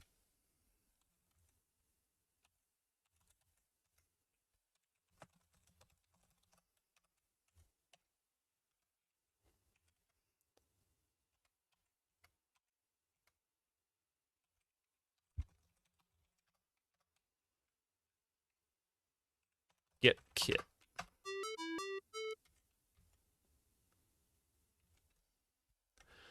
See if I can go as quickly as possible, get everything. Maybe we can get all the points on this boat.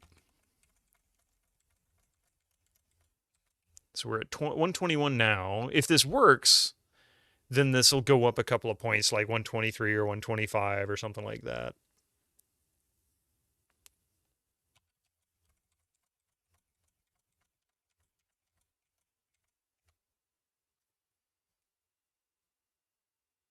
Remember the tan as well. Can't remember if it was a soft... Nah, I don't think the tan would be a soft lock, but it definitely would be one of those where they would add points.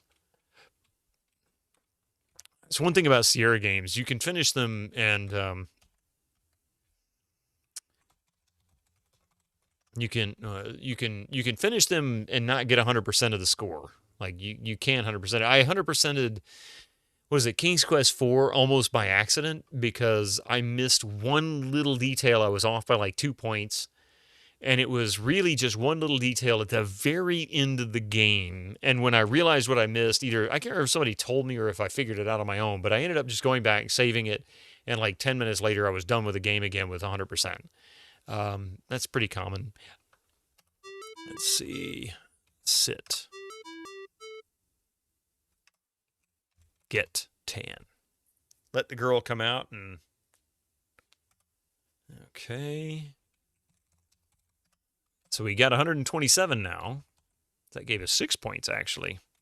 Swim. Dive to bottom.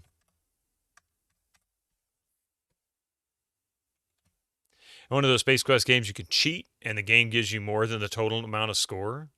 But, of course, you won't see the ending. Really? See, I played the entire series. I did not know about that. That's kind of cool. Get bikini top. Lame-o. I'm a schlemiel.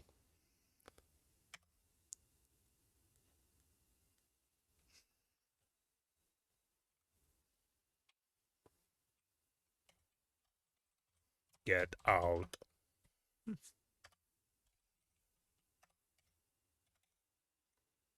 Okay, now we... Stephen Olowski, how you doing? Welcome in. Space Quest 2, you can type cheat at any time. You can just type win? Really? I didn't know that. That's funny. I don't think I remember that. Maybe I need to go back and play Space Quest again sometime. I really enjoyed the series. Overall, it was really good. I mean, just the first one I loved. That was one that I wanted to play desperately back in the 80s. My mother was never interested in playing sci-fi games, so we never really bought those. We did play, most of the others. I mean, we had mixed up Mother Goose and King's Quest. No, well, pretty much I think King's Quest through 6. Might have been just through 5. I can't remember. Change clothes. I do have the sewing kit, so I don't need that. Save game. Let's see. Bikini top kit.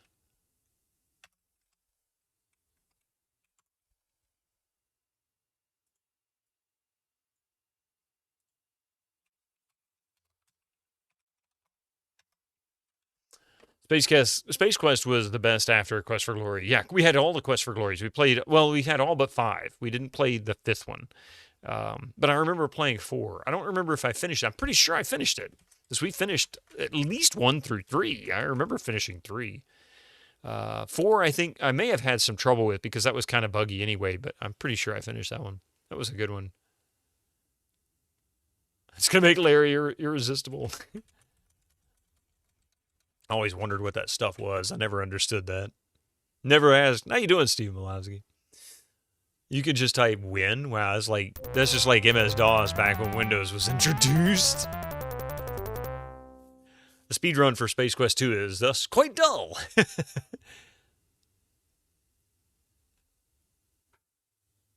From Rocco's Modern Life.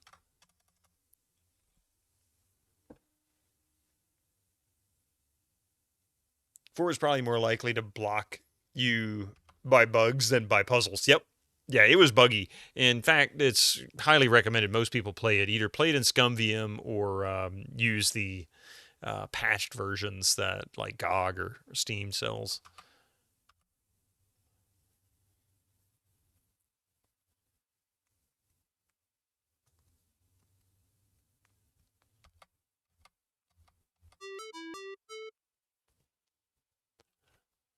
Okay.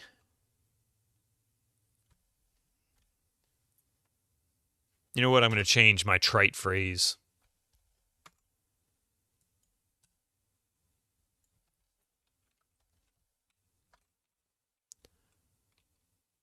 What's a good one? How can we make this work?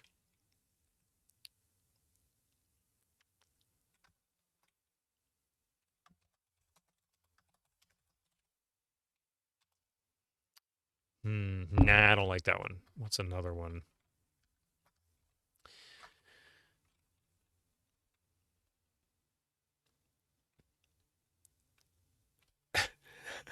God. Let's see. Whatever. We'll just leave it what it is. I'm not creative enough right now. It's getting too late. My brain's starting to get exhausted. All right, so now I've got to go up to the pool. Or not the pool, the restaurant. Get the dip. Sucks to be, yeah, glad I'm not him. That's what it is. Maybe that's who. There we go. Glad I'm not you. Would you like fries with that? Won the trite competition Sierra had. Did it really? That's pretty funny. Get dip. So that's $139.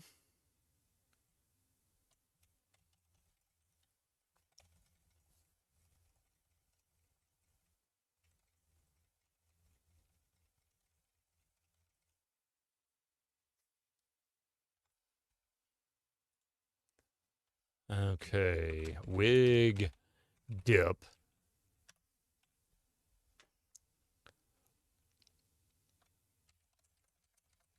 You distinctly remember that if you have mayo in your sandwich, you die. Yeah, you're supposed to dump it.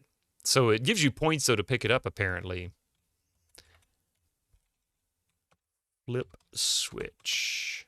Do we have everything we need? Swimsuit, water dough, password, grotesque sculpt, any fruit, sewing kit, spinach dip, wig, bikini top. Okay, I think we have it all.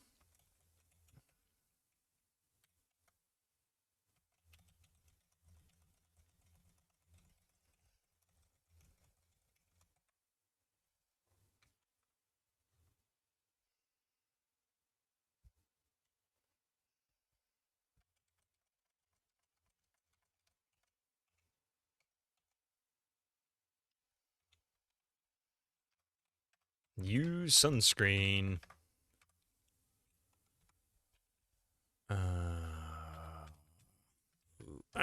You know what? No. We're going to do a new one. Okay. Bikini top. Wig. Dip. Kit. What am I missing?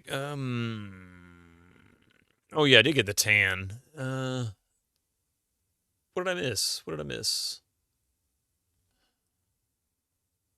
See, I told you my brain started. I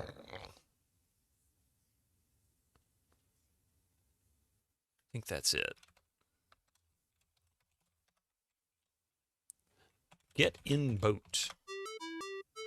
This is like Babelfish sequence in Hitchhiker's Guide. Hint number 10 in the built-in hint system was something like, most people would have given up by now. Yeah.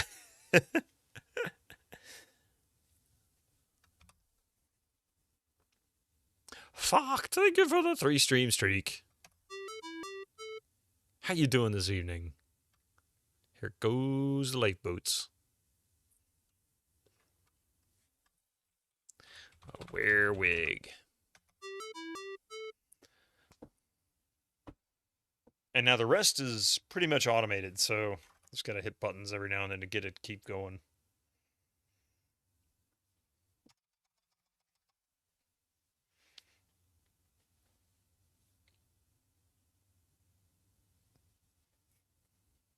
Verb that noun, yeah, right. That Babelfish puzzle was such a pain. Oh, no, I didn't. I forgot. I even knew better. Yep. Get in lifeboat. Thank you for reminding me what her slice.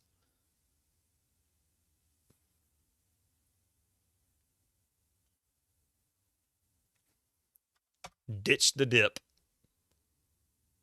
Now, you missed Larry turning green. That's funny. I think he turns green if you don't dump it. I believe it. Because he'd be dumb enough to eat it instead of the fish, wouldn't he? Wear wig. Dump dip. Toss the spinach dip as far over to the ocean. As far over the ocean as you can? Good Lord, that was really... See the dip death. I should accommodate. Let's just do it. Get in lifeboat. We'll do it just for fun. Because this will pretty much be the end of what we have to do tonight, sadly.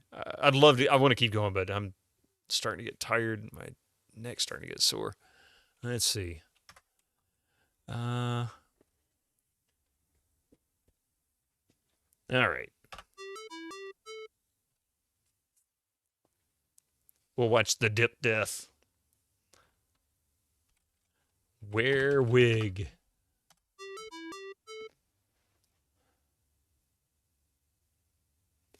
You flex all the muscles you wish you had. Yeah, I remember that one.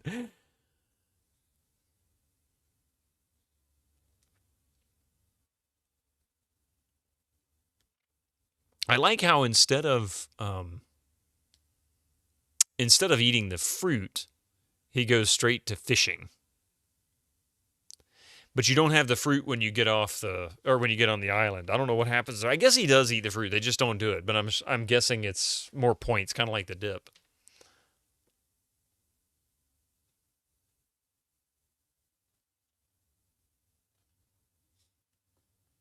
All right.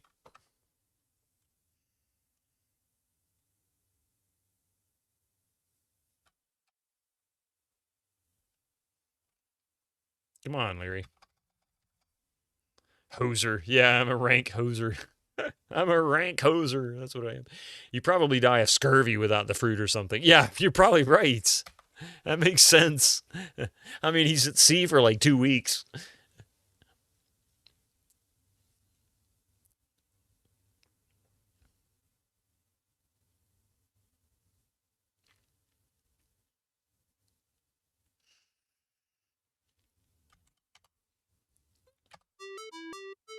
The liner sank. Nah, it just sailed off. When I flipped the switch, apparently he just he turns on the lifeboat drill, where it lowers the lifeboats and then, tests the system, make sure they work.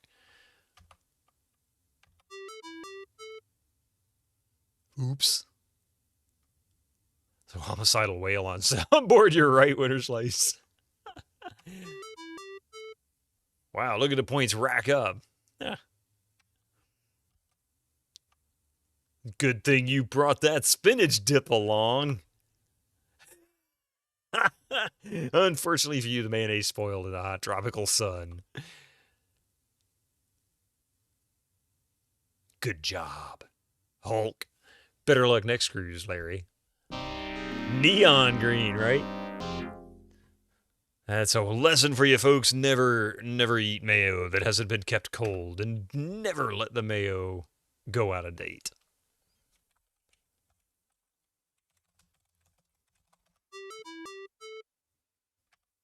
Good old melted mayo.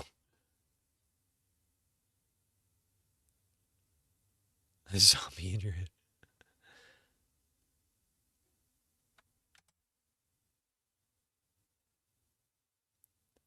All right, here we go.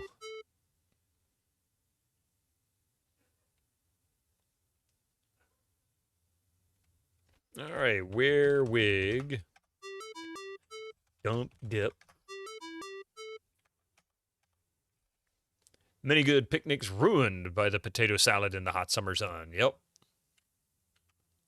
Uh-oh. You wonder what you forgot to pack. The going green animation was definitely worth the time and effort we spent getting it, right? Boil them, mash them, put them in a stew, but not in the mayo. Never, never. Never the mayo.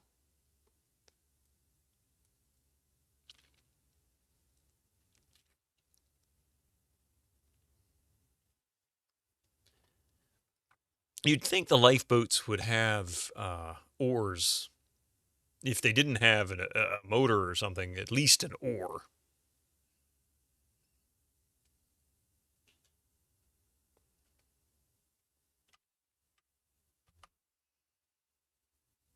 Or what?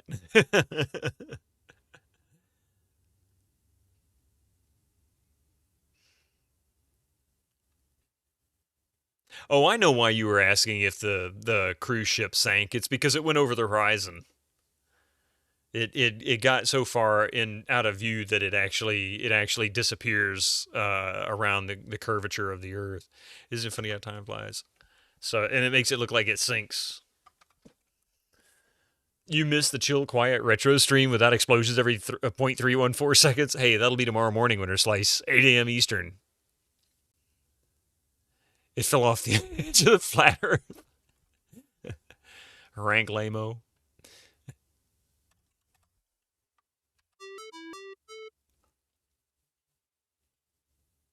Should be like 180, 182, something like that, points.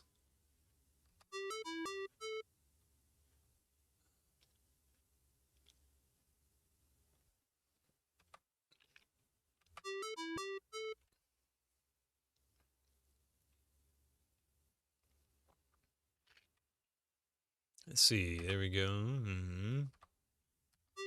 Oh, 186. Nice. Speaking of retro, did I ever play Heimdall games? I haven't played the Heimdall games. I'm aware of them. I'm not familiar with them at all. I couldn't even tell you what genre they're from. That's how little I know about them. All right. Hey, that's you out there in the surf. Land ho.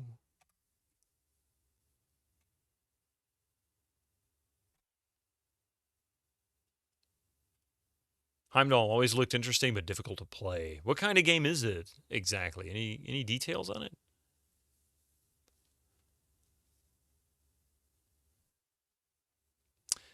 Was it a kind of isometric adventure fighting game?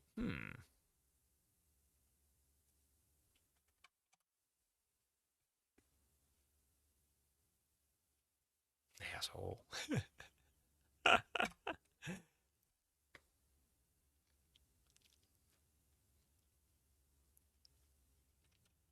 Here we go. The first one was party-based adventure game. Oh, okay. Huh. Boy, is your suit a mess. All right. I hate to end it here, although I am glad. This is a great save point, a good point to pause the game. I will return to Leisure Suit Larry next Tuesday, just so you know.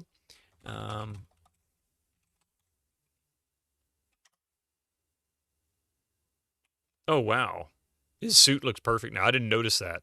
Don't you just love a good polyester? That's funny. Thank you very much for being here. Before I go into the exit part here, I just want to let you know I will be back tomorrow, 8 a.m. Eastern, with Just Cause 2. It's decidedly not retro, but it is a great game. We will continue with retro games afterwards. I gotta, delve into newer games every now and then to keep things fresh, right? But yeah, this is actually quite enjoyable. As silly and goofy as it is, but it's pretty typical. I gotta say that this is one of the better Sierra games so far. It really is. Mystic, are you coming to say hello? He said, there he is. And can I help you, Mystic? That's rather, bad timing you've got there. No, you can't have that, and no, you can't have that. It's not yours. And you have fur falling off your head. Yeah, anyway.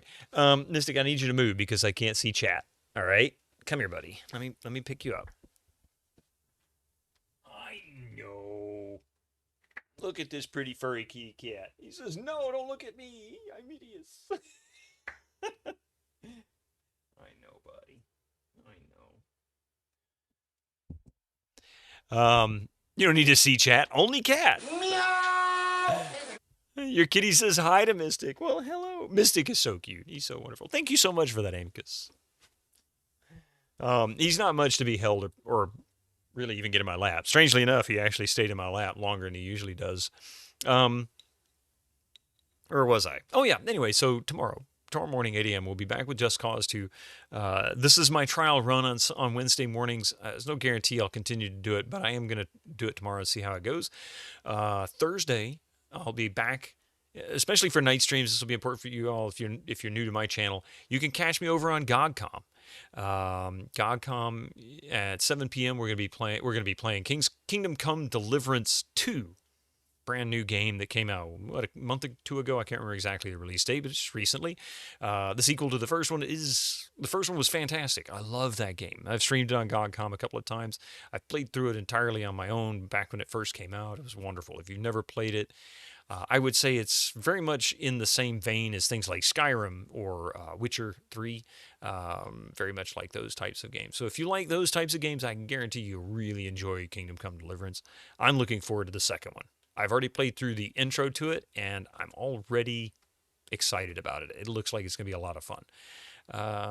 Yeah, but anyway, thank you so much, King Argaroth, for that huge raid early on. I hope you got some rest and some good food. Thank you all for the stream streaks, quite a few actually, and the follows. And Coffee for the 62 months resub. I appreciate that. I want to say thank you all for being here again. You guys are wonderful. Be safe. Get some rest. If it's morning, good morning. If it's evening, get some rest. Otherwise, I'll see you guys real soon. Be safe and have a wonderful night.